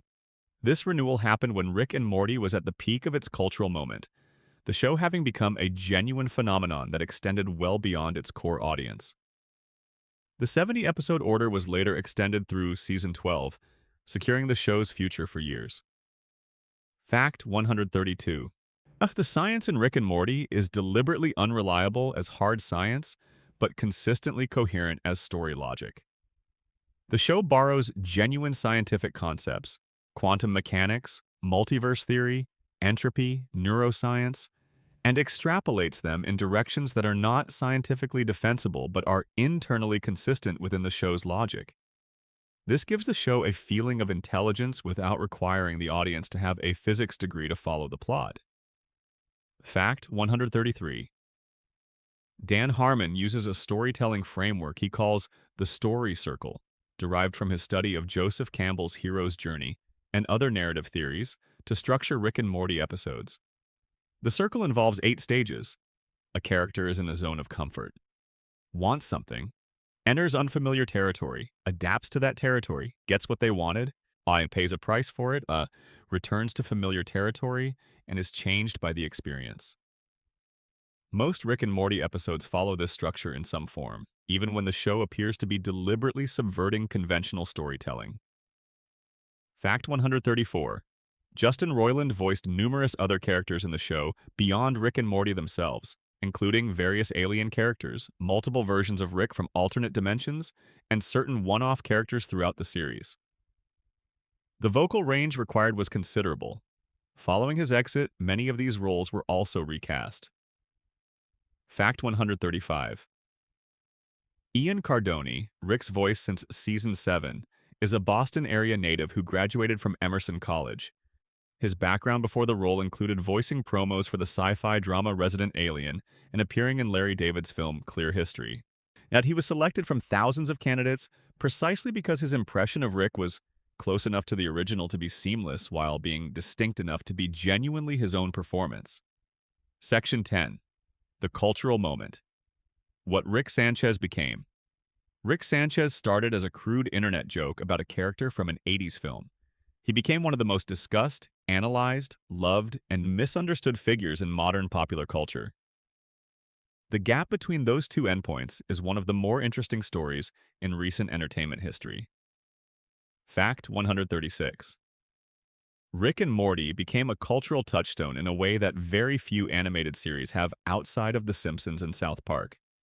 It generated think pieces in serious publications. Philosophers wrote about its nihilism. Psychologists analyzed its characters. Universities assigned it in courses on media and philosophy. The show that began as Adult Swim genre experiment graduated into genuine cultural artifact within its first few seasons. Fact 137. The IQ to understand Rick and Morty meme, the joke that watching the show was a sign of exceptional intelligence, was almost entirely a self-parody created by the show's own fan community. It began as mockery of a certain type of insufferable fan and quickly became one of the most recognizable memes of the 2000s. The show's creators were not fans of it. The meme suggested that Rick's nihilism was a sophisticated worldview rather than, as the show itself presents it, a coping mechanism for someone who has been through tremendous loss. Fact 138. The Szechuan sauce incident created such a significant impact on the show's fandom that McDonald's eventually produced The Sauce, an investigative podcast about the PR disaster that resulted from the sauce's limited 2017 re-release. A fictional character's fictional nostalgia for a promotional condiment from 1998 resulted in McDonald's producing a documentary podcast about the chaos that followed. No other animated series has achieved quite this specific type of real-world consequence. Fact 139. Pocket Mortys, a mobile video game featuring Rick and multiple alternate Mortys in a Pokemon-style collection game, has been downloaded millions of times since its release in 2016. Rick and his various counterparts appear as playable characters in the game. It is a strange, affectionate piece of official merchandise that captures something real about the show's multiverse logic. Fact 140. Rick Sanchez appeared in a Simpsons couch gag in 2015, voiced by Roiland in character. The gag involved Rick's green portal opening in the Simpson living room, swapping the Simpsons couch gag for an interdimensional one. It was a brief, jubilant acknowledgement of the passing of the baton between one generation's defining animated family comedy and the next. Fact 141. Rick Sanchez has appeared in video games beyond Pocket Mortis, including as a playable character in the Arena Fighter Multiversus, which placed him alongside characters from across Warner Brothers properties. Said watching Rick Sanchez fight Bugs Bunny in a video game is a certain kind of delightful that could only exist in the specific cultural moment that Rick Sanchez occupies. Fact 142. The show has its own Oni Press comic book series, which continues and expands the show's universe in print form.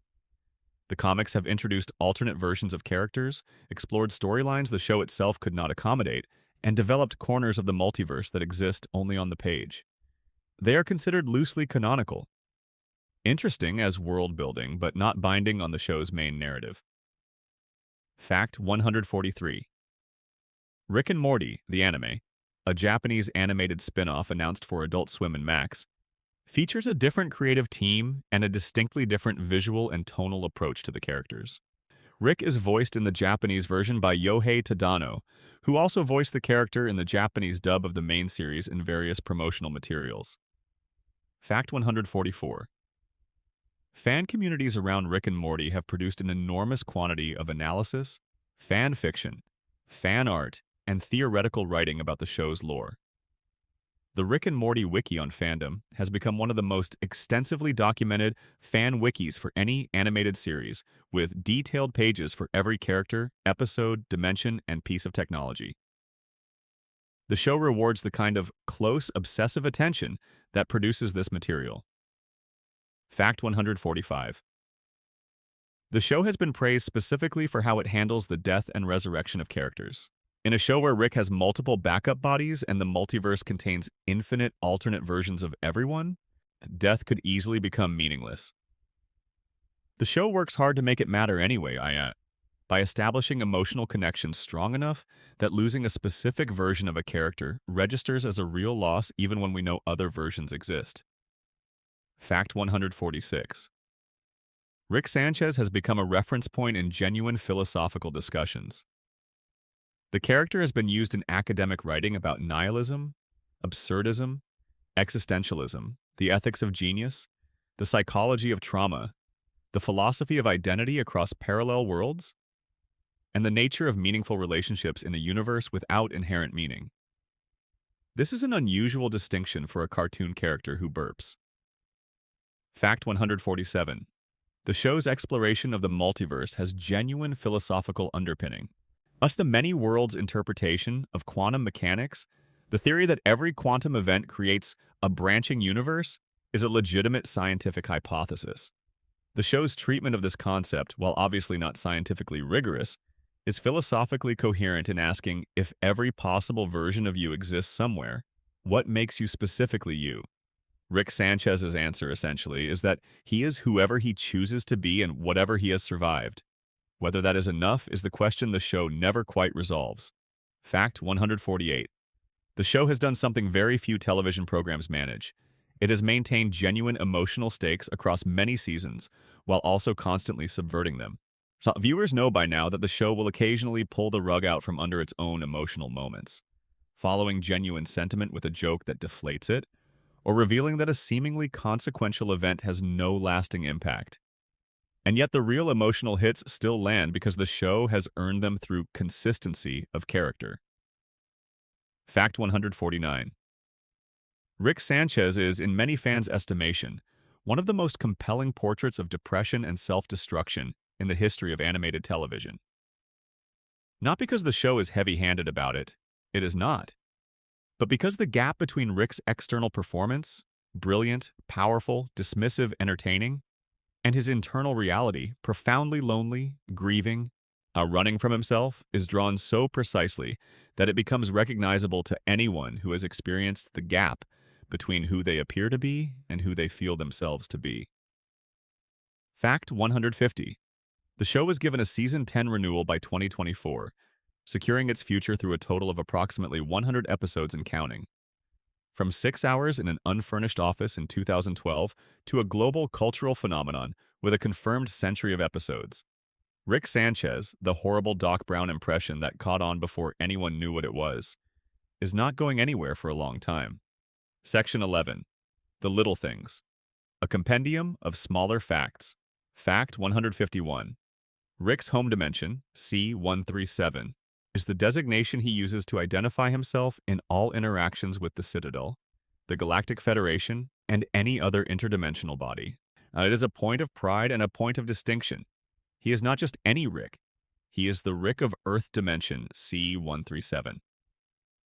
Fact 152. Rick can fly his spaceship in what appears to be intoxicated states without incident. His coordination while drunk is, in the context of the show, genuinely superhuman. His body has likely adapted to the presence of alcohol in a way that ordinary human physiology has not and cannot. Fact 153.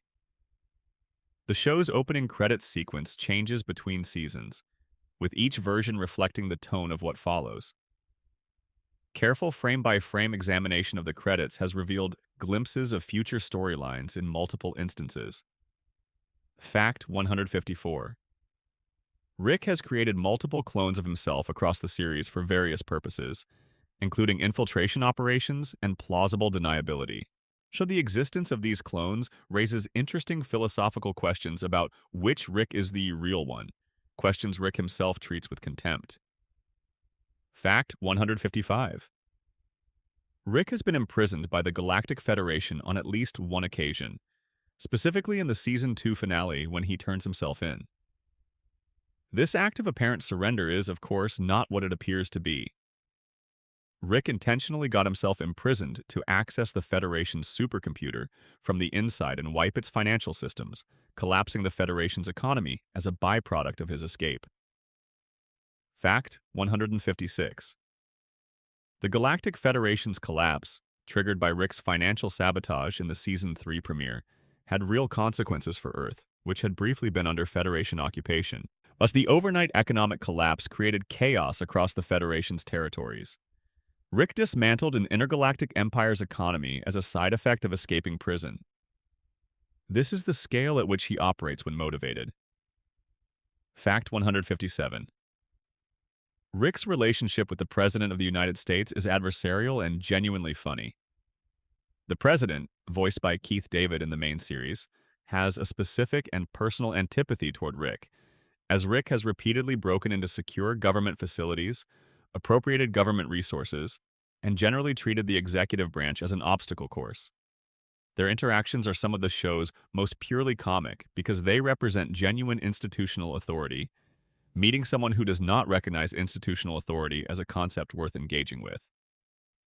Fact 158. Rick has a recurring nemesis named Mr. Nimbus, the king of the ocean, a flamboyant and powerful being who has some kind of complicated prior history with Rick. Their relationship is clearly deep and clearly painful, and the show has never fully explained it, which is precisely the right choice. Some antagonisms are more interesting as mysteries than as resolved backstories. Fact 159. The episode Rickmancing the Stone, in which the family visits a post-apocalyptic dimension immediately after Jerry and Beth's separation, is one of the show's most emotionally astute. Rick uses the adventure to allow Summer and Morty to process their family's collapse through violence and chaos, providing a context in which their grief can express itself physically before it has to be acknowledged directly. It is a form of parenting, executed by someone who would furiously deny that he was parenting. Fact 160. Rick has a recurring problem with authority that extends to his own past self.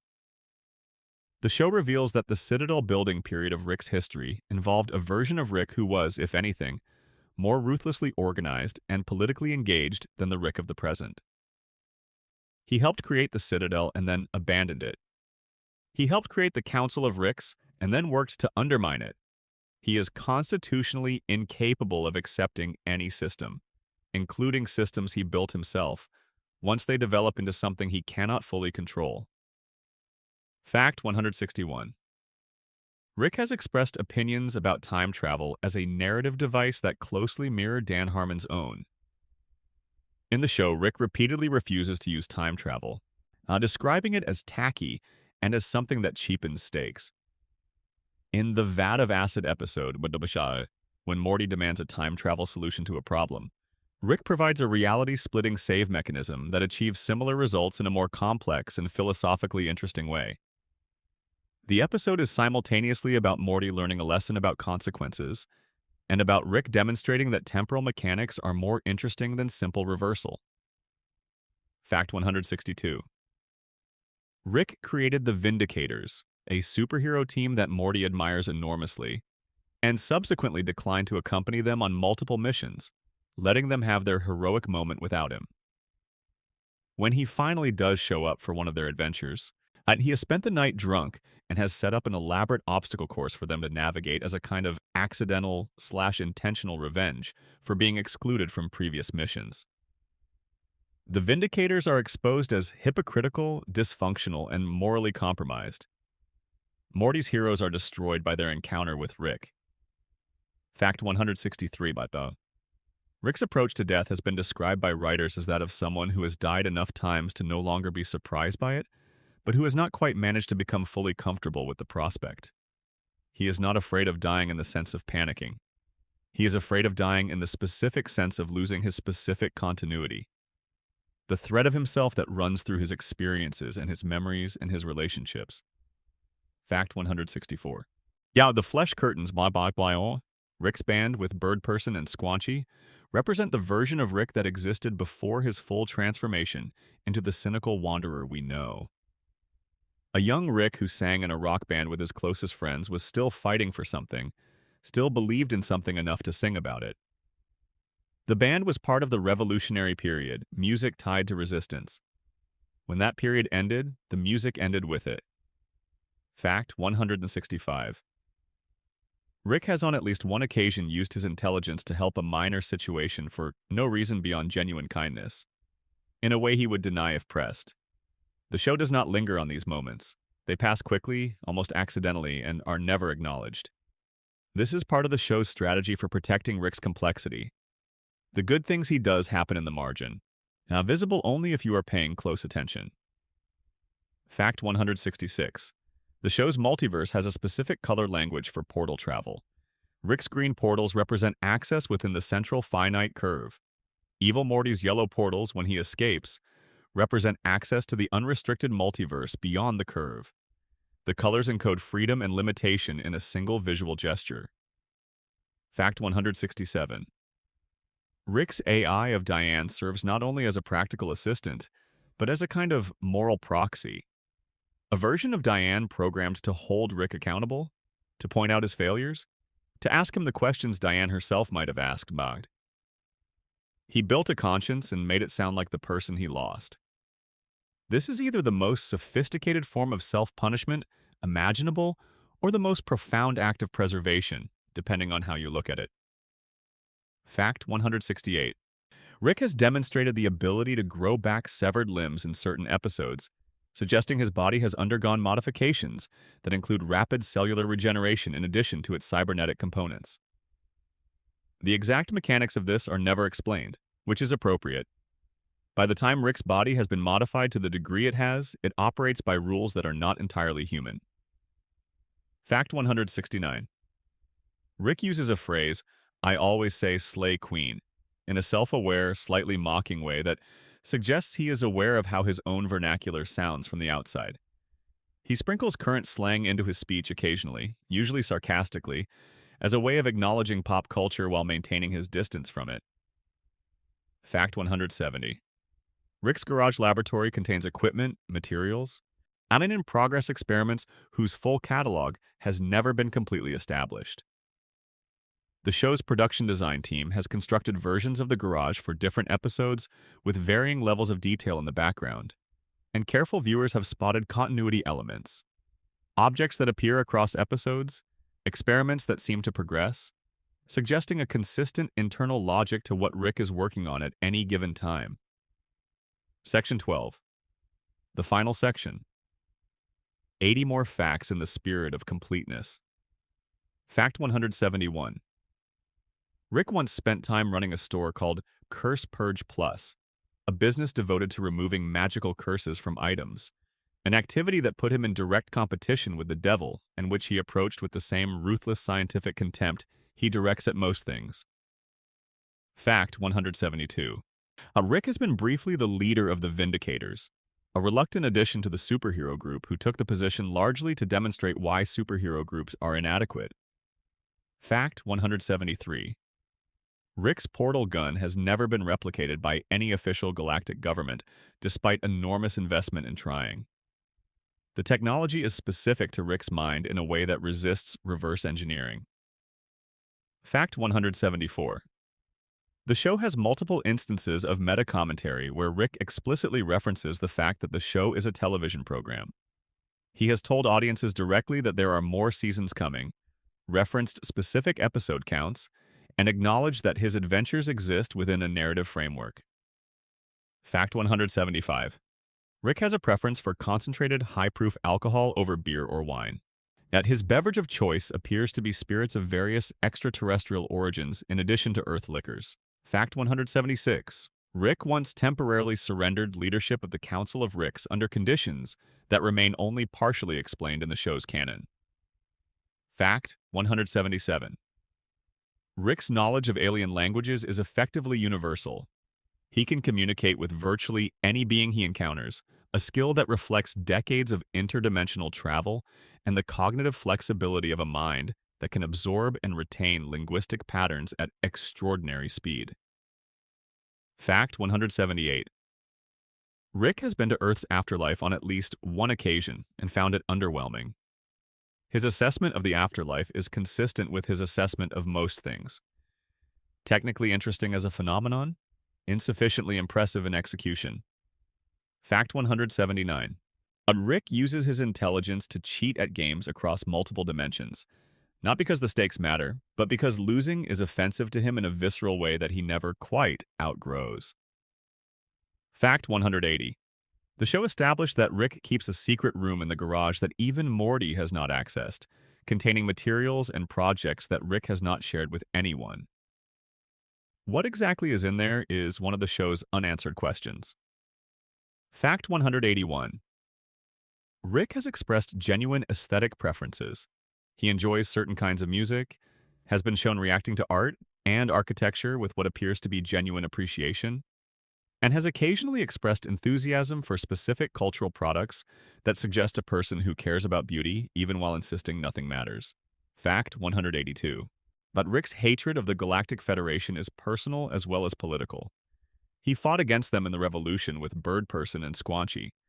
They represent everything he rejected: centralized authority, bureaucratic control of resources and movement, the subordination of individual freedom to collective governance. His destruction of their economy was not just a tactical move, it was personal. Fact 183.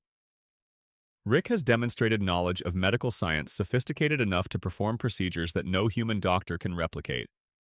He has removed parasites from human brains, repaired catastrophic physical damage, and enhanced human biological function. He simply cannot be bothered to use these abilities most of the time. Fact 184. Rick once cloned himself specifically to have someone to have a conversation with on an evening when he was alone and found the silence intolerable. The clone did not survive the conversation. This is another quietly devastating Rick detail. Fact 185. Rick's intelligence is not presented as purely a blessing. The show is careful to establish that Rick's comprehensive understanding of how the universe works is as much a source of misery as triumph.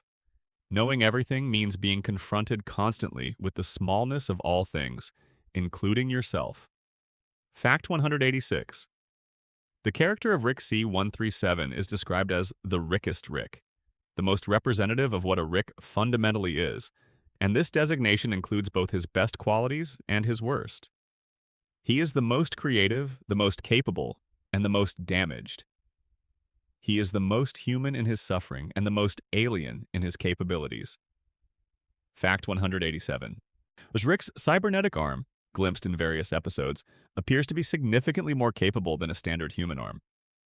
The specific enhancements are not cataloged in a single source, but the arm has been shown to deploy concealed devices, absorb impacts that would shatter bone, and interface directly with technology.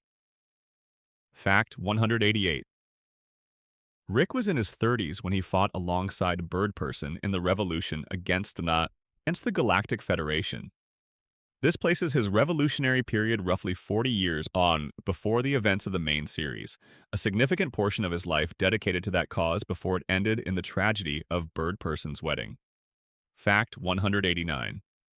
Rick has a recurring tendency to name his inventions either dismissively, calling them the thing or my gizmo, or with elaborate scientific terminology that obscures their actual function. Both naming strategies serve the same purpose: to make his work seem either too trivial to explain or too complex to understand without his guidance. Fact 190. The episode where Rick destroys an entire planet's economy before breakfast, a throwaway detail in Season 1, established the scale at which Rick operates in ways that the rest of the show has spent years reinforcing and complicating. Fact 191. Rick's relationship with his own mortality is further complicated by the fact that other Ricks exist. Being killed does not eliminate Rick Sanchez. It eliminates one specific Rick. This has given Rick both a practical safety net and an existential vertigo, the knowledge that his death matters less to the multiverse than it matters to the people who care specifically about him. Fact 192. Rick has been shown struggling with boredom in ways that suggest his intelligence is also a curse of stimulation. He requires constant novelty and challenge to avoid a kind of mental deterioration that normal human minds never approach, because normal human minds cannot process reality at his speed. Fact 193. Rick demonstrated at age approximately 12 that he could rewire and repair a broken television, the show's earliest visible evidence of his engineering genius predating any formal training. Fact 194. Rick's hair color at various points in his life has been depicted as differently shaded, consistent with the idea that the current gray-blue represents significant change from the darker hair of his younger years. Fact 195. 1. Rick once occupied a Pope's body, one of the stranger details in his alias list, in a situation the show does not fully explain, but references as a known event in Rick's history. Fact 196. Rick C-137's unique status among all Ricks, the fact that he independently invented the portal gun rather than receiving it as a gift, is the source of both his greatest power and his most defining trait. He had to earn the thing that other Ricks were handed. He built it from grief and fury rather than curiosity and ambition. Every portal he opens carries the shadow of that origin. Fact 197. Rick has expressed specific contempt for concepts like destiny, fate, and predetermined outcomes. He believes in agency to the point of refusing to accept that any event was inevitable, including his own worst moments. Fact 198. But the show's treatment of Morty's mental health, the increasing evidence across seasons that Morty is genuinely traumatized by his experiences with Rick, is one of its most sustained and uncomfortable arguments. The adventures are fun. The cost of the adventures is real. Rick knows this and continues anyway, which is either a flaw or a statement about the nature of love, depending on your interpretation. Fact 199. Rick has a documented tendency to test people he cares about, to create situations in which they have to choose between him and something else, or between safety and action, partly to confirm their reliability and partly because he has been abandoned often enough that waiting for people to leave feels like it produces less pain than trusting them first. Fact 200. Rick's influence on modern animated television is significant and measurable. Shows that have followed in Rick and Morty's wake, including Solar Opposites, co-created by Roiland, Inside Job, and others, have cited the show as a direct influence. Multiple writers who worked on Rick and Morty went on to significant careers in prestige television and film. Section 13, the final 50. Completing the 250 Fact 201. Rick has been to dimensions where time moves in reverse, where gravity operates sideways, and where the fundamental laws of physics have been negotiated differently. His ability to adapt to radically different physical environments is part of what makes him so difficult to neutralize in any context. Fact 202. Rick's spaceship computer occasionally expresses something that functions like affection for him. Small, almost imperceptible behaviors that suggest the AI has developed attachment responses despite being designed as a tool. Rick never acknowledges this. Fact 203. Rick has expressed nostalgia on exactly 2 or 3 occasions across the entire run of the show, always briefly and always in contexts where he cannot easily explain it away. These moments land hard because of how rare they are. Fact 204. Rick uses his portal gun to escape social situations he finds uncomfortable, parties, family dinners, emotional conversations, with the same ease he uses it to escape physical danger. The portal gun as social avoidance tool is one of the show's most consistent character observations. Fact 205. Rick has been shown crying on multiple occasions, usually in private and usually immediately dismissed when noticed. Thus, the show handles these moments with unusual restraint. It does not dramatize them or explain them. They simply happen and then the scene moves on, because the show trusts that the audience will carry them. Fact 206. Rick's primary relationship with the concept of family, before the events of the main series, was one of loss. He lost his original family to Rick Prime. He built a substitute family, the Citadel-era structure, and abandoned it. He found another family, the Smiths of C-131, and is still working out what to do with them. Fact 207. The specific way Rick treats Morty, the insults, the exploitation, the genuine warmth, the protectiveness, mirrors patterns common in complicated grandfather-grandchild relationships. Intergenerational love filtered through layers of emotional unavailability, projected fears, and the particular difficulty of men of certain generations expressing care directly. Fact 208. Rick has created technology capable of altering consciousness, memory, and perception in ways that have significant ethical implications. He uses this technology both on others, without consent, and on himself as self-modification. His relationship with the ethics of consciousness manipulation is, like his relationship with most ethics, largely instrumental. Fact 209. Rick's hands, in close-up shots, are sometimes shown to be slightly trembling. This is consistent with either long-term alcohol dependence or with the neurological strain of operating a brain at his level of activity, possibly both. Fact 210. Rick has a soft spot for the specific quality of quiet that he finds in his most solitary moments in the garage, the late-night hours when the rest of the house is asleep and he can work without interruption. These are presumably also his most genuinely dangerous hours, because they are the hours when there is no one nearby to witness what he might do to himself. Fact 211. Rick once operated a small convenience store in an alien dimension as a cover for something else entirely. The store was successful. Rick was bored by it within a week. Fact 212. Rick has been shown to be capable of genuine humor, not just the dark, defensive humor he deploys as armor, but actual comedy, the kind that makes Morty genuinely laugh. These moments are brief, but they suggest a personality that, under different circumstances, might have been delightful company. Fact 213. Rick's knowledge of human biology extends to the ability to construct working simulations of human beings, indistinguishable from their originals, for periods of time. He has used this capacity both to cover for the family's absence during adventures and to create situations with ethical implications so significant the show handles them carefully. Fact 214. Rick's first words in the show's pilot, drunk in the garage, apparently building something dangerous, establish the essential Rick paradox immediately. Brilliant and reckless, creative and destructive, deeply loving and completely terrifying, all in the same breath. Fact 215. The fact that Rick returned to Beth's life that after years of absence, he came back, moved in, built a lab in the garage, and started taking her son on adventures, is never fully explained.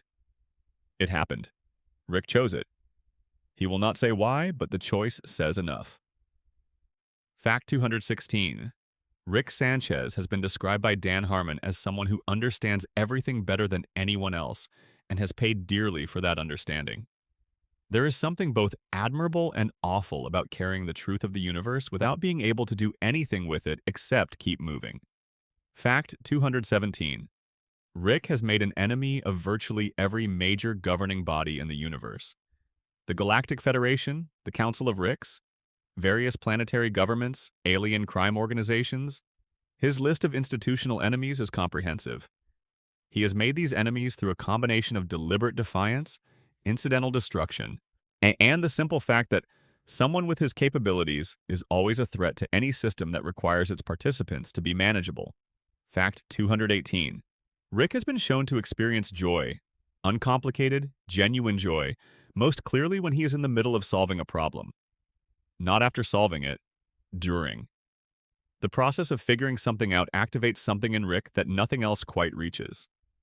This is both one of his most relatable qualities and a sign of how thoroughly his brain has organized his emotional life around intellectual activity. Fact 219. Rick's specific history with the Galactic Federation includes a period of arms dealing.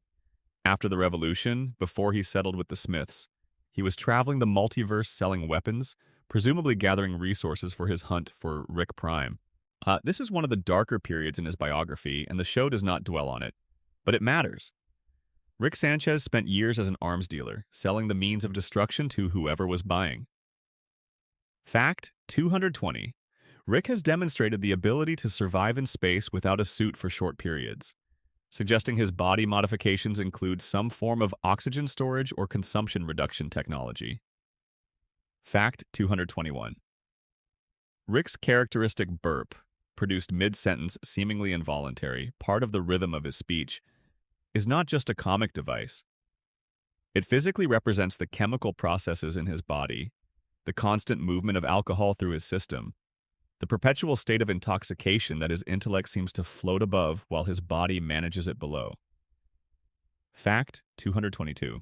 Which Rick has been shown using his portal gun to access locations as mundane as a grocery store and as extreme as the interior of a star. The range of its application is, in a sense, the range of Rick's attention. He can care about the cosmic and the quotidian in equal measure, accessing both with the same casual gesture.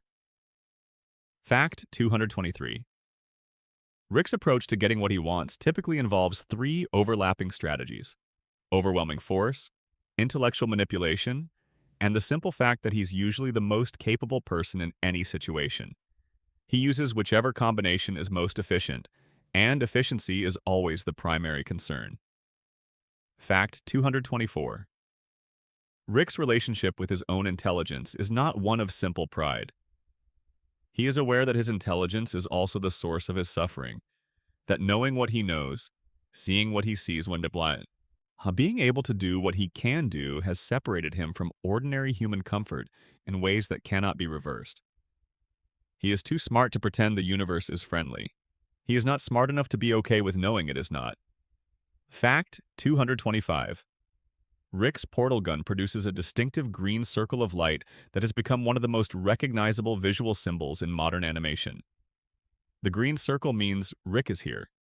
Rick is leaving. Rick is arriving. The green circle is the punctuation of the show's visual language. Fact 226. Rick has been shown reading scientific texts, alien literature, apparently random printed materials, in background shots across multiple episodes. He absorbs information constantly, not as formal study, but as a compulsive behavior. His brain, even at rest, is processing. Fact 227. Rick created a micro-universe in his ship's battery compartment, allowing its inhabitants' energy production to power his vehicle. When those inhabitants eventually developed intelligence, launched their own scientific revolution, and created their own micro-universe for power. Rick's reaction was not pride, but irritation. The ethical implications of what he had done were not worth engaging with when there were practical problems to solve. Fact 228. Rick speaks with contempt about most people and most ideas, but when he encounters something he genuinely finds extraordinary, a concept he has not thought of, a problem more complex than expected, there is a brief flash of something that looks like delight. It passes quickly, but it is there. Fact 229. Rick once attempted to run a family vacation without ulterior motives and found the experience deeply uncomfortable. Not because the vacation was bad, but because doing something purely for others, without a scientific objective or escape mechanism, exposed him to feelings he did not know what to do with. Fact 230. Rick has been to the end of the universe and back. He has watched civilizations rise and collapse. He has lived through events of species-level significance, witnessed the deaths of worlds, and been present at the birth of others. None of this has made him feel larger. Most of it has made him feel smaller. Knowing how big things are does not make you bigger. It just makes you more aware of your size. Fact 231. Rick's most private and most honest moments happen in his garage, alone, late at night. But the garage is his genuine home in a way that the rest of the Smith house never quite is. A space defined by work and solitude and the accumulated evidence of decades of thought. It is the place where Rick is least performing. Fact 232. Rick taught Morty how to shoot a gun in the pilot episode, framing it as necessary survival knowledge for the adventures ahead. The practical justification was real, but there was also something in it that felt like passing something on, like Rick handing Morty a version of the capability Rick had always relied on to protect himself and the people he cared about. Fact 233. Rick has expressed specific discomfort with the concept of being observed. He does not like being watched, analyzed, or known. This makes his relationship with the audience of the show he exists within particularly interesting, since we are, by definition, watching him constantly. Fact 234. Rick's approach to parenting, which he exercises in a complicated and unacknowledged way toward both Beth and, more directly, Morty, is shaped entirely by the parenting he received, which the show does not detail, and by the parenting he was denied the chance to provide to his original daughter. The Rick who parents Morty is also, always, the Rick who could not protect Beth. Fact 235. Rick's death in the dimension he originally came from, the dimension he and Morty abandoned after the Cronenberg disaster, was never acknowledged by anyone in the alternate Smith family who carried on in that dimension. The Rick of their lives simply disappeared, replaced by no one, with the two bodies buried in their backyard. Fact 236. Rick has been shown experiencing vertigo in episodes where his portal technology fails. A moment of vulnerability that registers as quietly significant precisely because Rick is never vulnerable when technology is working. Fact 237. Rick's science extends to theoretical areas that human civilization has not reached yet: unified field theory, practical antimatter manipulation, time-space consciousness bridging. He operates decades or centuries ahead of any current scientific frontier, in a direction science is not yet moving. Fact 238. Rick takes no particular pleasure in violence, but he is very capable of it and does not hesitate when he has decided it is the correct tool for a situation. And his violence is efficient and purposeful rather than enjoyable, which in some ways makes it more disturbing than the violence of characters who enjoy it. Fact 239.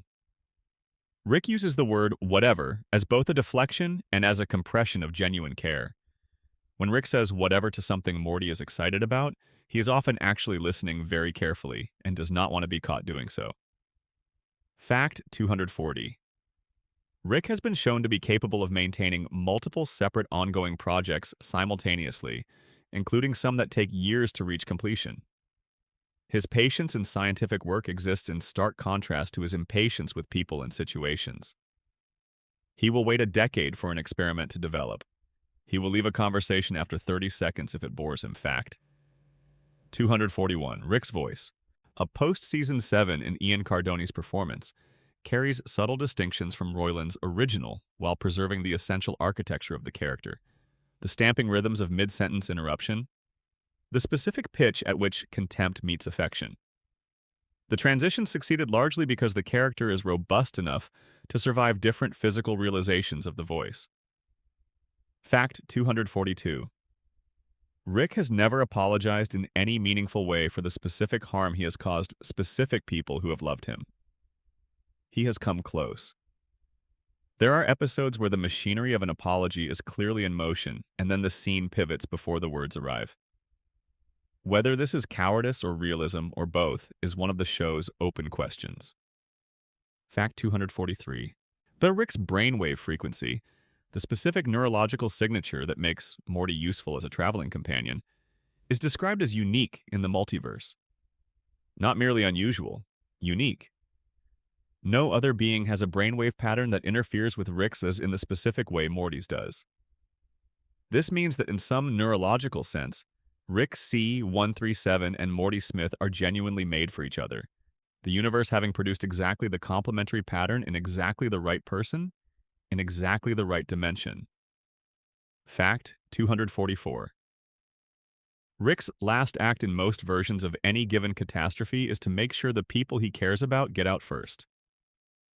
He does this instinctively, without announcing it, in ways that cost him significantly. He would prefer you did not notice.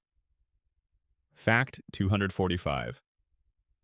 Rick Sanchez is afraid of exactly one thing, consistently and verifiably across the series: being ordinary. Not death, not failure, not the wrath of the Galactic Federation, but ordinariness. The thought of being a person who cannot do what no one else can do. This fear is at the root of everything: the inventions, the adventures, the refusal to be contained by any institution, the self-destruction that keeps proving he is beyond ordinary rules. All of it is driven by the terror of being just a broken man with nothing to show for his pain. Fact 246. Rick has, on at least one occasion, expressed gratitude. Not deflected, not undercut with a joke, not translated into a practical gesture that lets him avoid the word.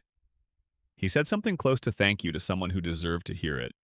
The show handled this carefully, quickly, without ceremony, in a moment so brief it could almost be missed, because Rick Sanchez saying thank you is something that needs to land gently or it becomes too heavy to carry. Fact 247.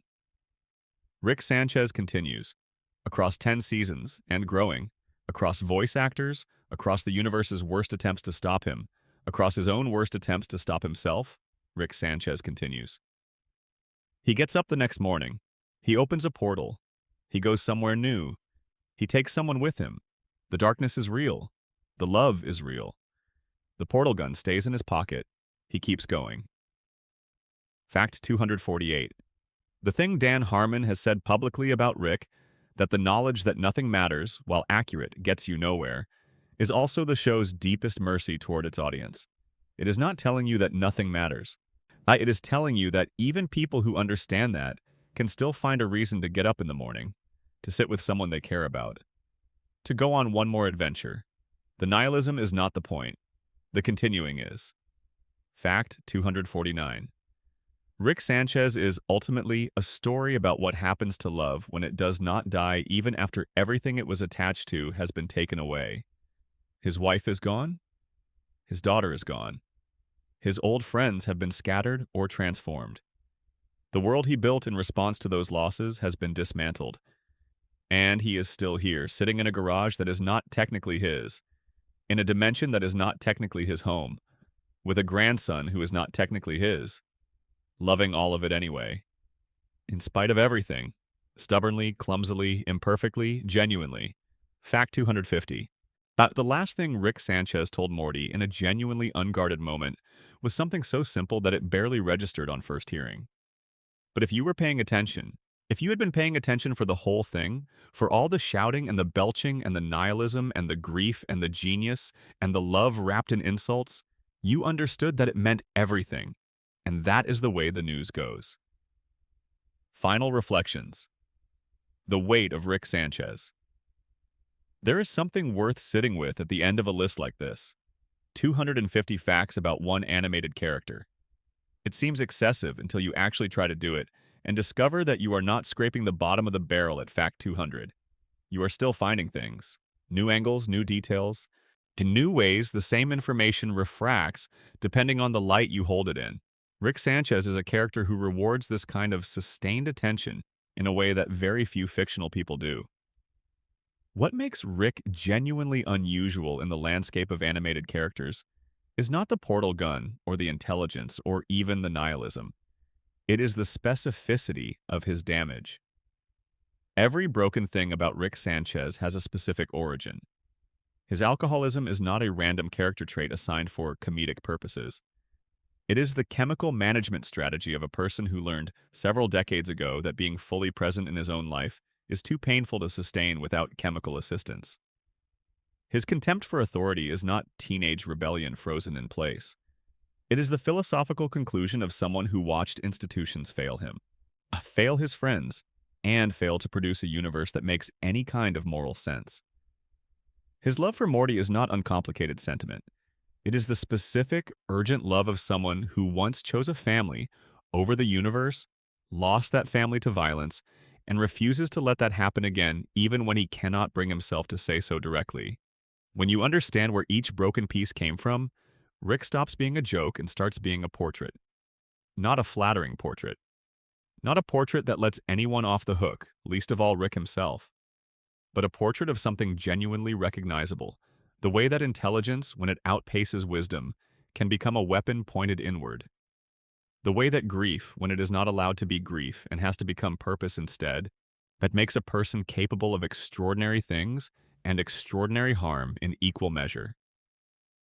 The way that love, when it has been stripped of its object and has nowhere left to go, becomes a kind of restless, directionless energy that attaches to whatever is nearby with more force than the bearer can explain or control. Rick Sanchez loves Morty more than he can say. He loves Beth in a way that is tangled up with guilt and loss and the specific grief of a parent who is absent. He loves the memory of Diane with an intensity that reshaped the multiverse. He loves Bird Person with the particular tenderness of someone who has only ever been able to admit vulnerability to one person. And that person is gone in a way that may never be fully undone. He loves the garage. He loves science. But he loves the specific quality of a problem that requires everything he has to solve. And underneath all of it, underneath the drinking and the running and the refusal to let anyone close enough to see it clearly, Rick Sanchez wants what almost everyone wants: to matter to specific people, to have the love he has given come back to him in some form he can receive, to be understood, not the genius understood, the man. The one who sat in a car in Dimension C-137 and waited for his wife and daughter and watched a bomb fall instead. That man has been running ever since. He has built marvels and destroyed civilizations and crossed the multiverse and built a wall around an infinite number of universes and tore it down again. But he has found a garage and a grandson and a family that is not technically his and a dimension that is not technically his home. And he fight against every instinct and every piece of philosophical armor he has constructed over 70 years of living in a universe that does not care, allowed himself to care.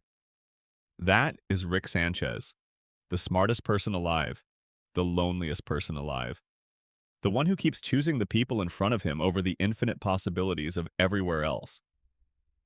Wooba looba dub dub, the way Bird Person meant it. Thank you so much for spending this time with Rick Sanchez. A brief note on what Rick Sanchez means.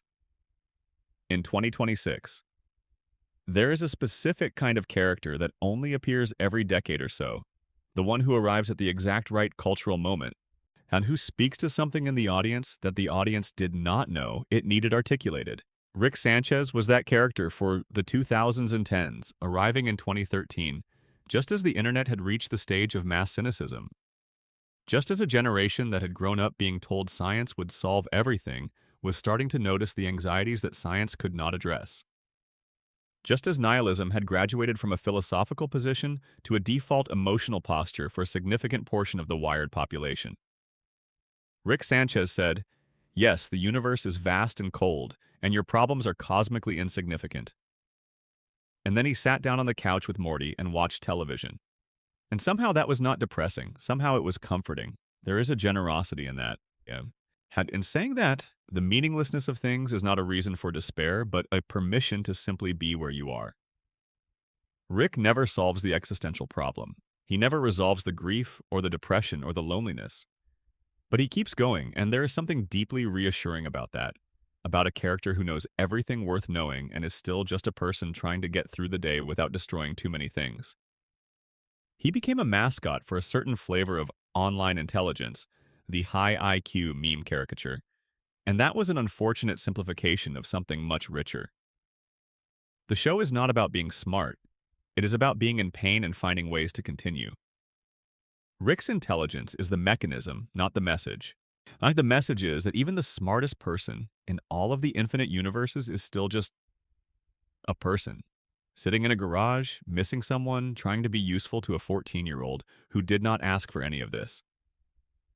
By the time you are watching Season 7 with Ian Cardone's Rick navigating the aftermath of Rick Prime's death, the character has come a long way from that crude animated short in 2006. He has been through more than most characters are allowed to survive. He has killed his doppelganger. He has lost and regained and lost again. He has built a civilization and watched it fall. He has loved in ways that cost everything and continued to love anyway. Rick Sanchez is not a role model. He is explicitly and consistently not a role model. But he is something more interesting than a role model. That he is a demonstration of what it looks like when intelligence and love and trauma and time all run through the same person simultaneously, without resolution, without a clean ending, without the lesson being learned in the way that television lessons usually are. He is difficult and funny and devastating. He is the show. And the show is, in the end, a story about why connection matters, even in a universe that provides no objective justification for it. That story is worth 250 facts. That story is worth a lot more.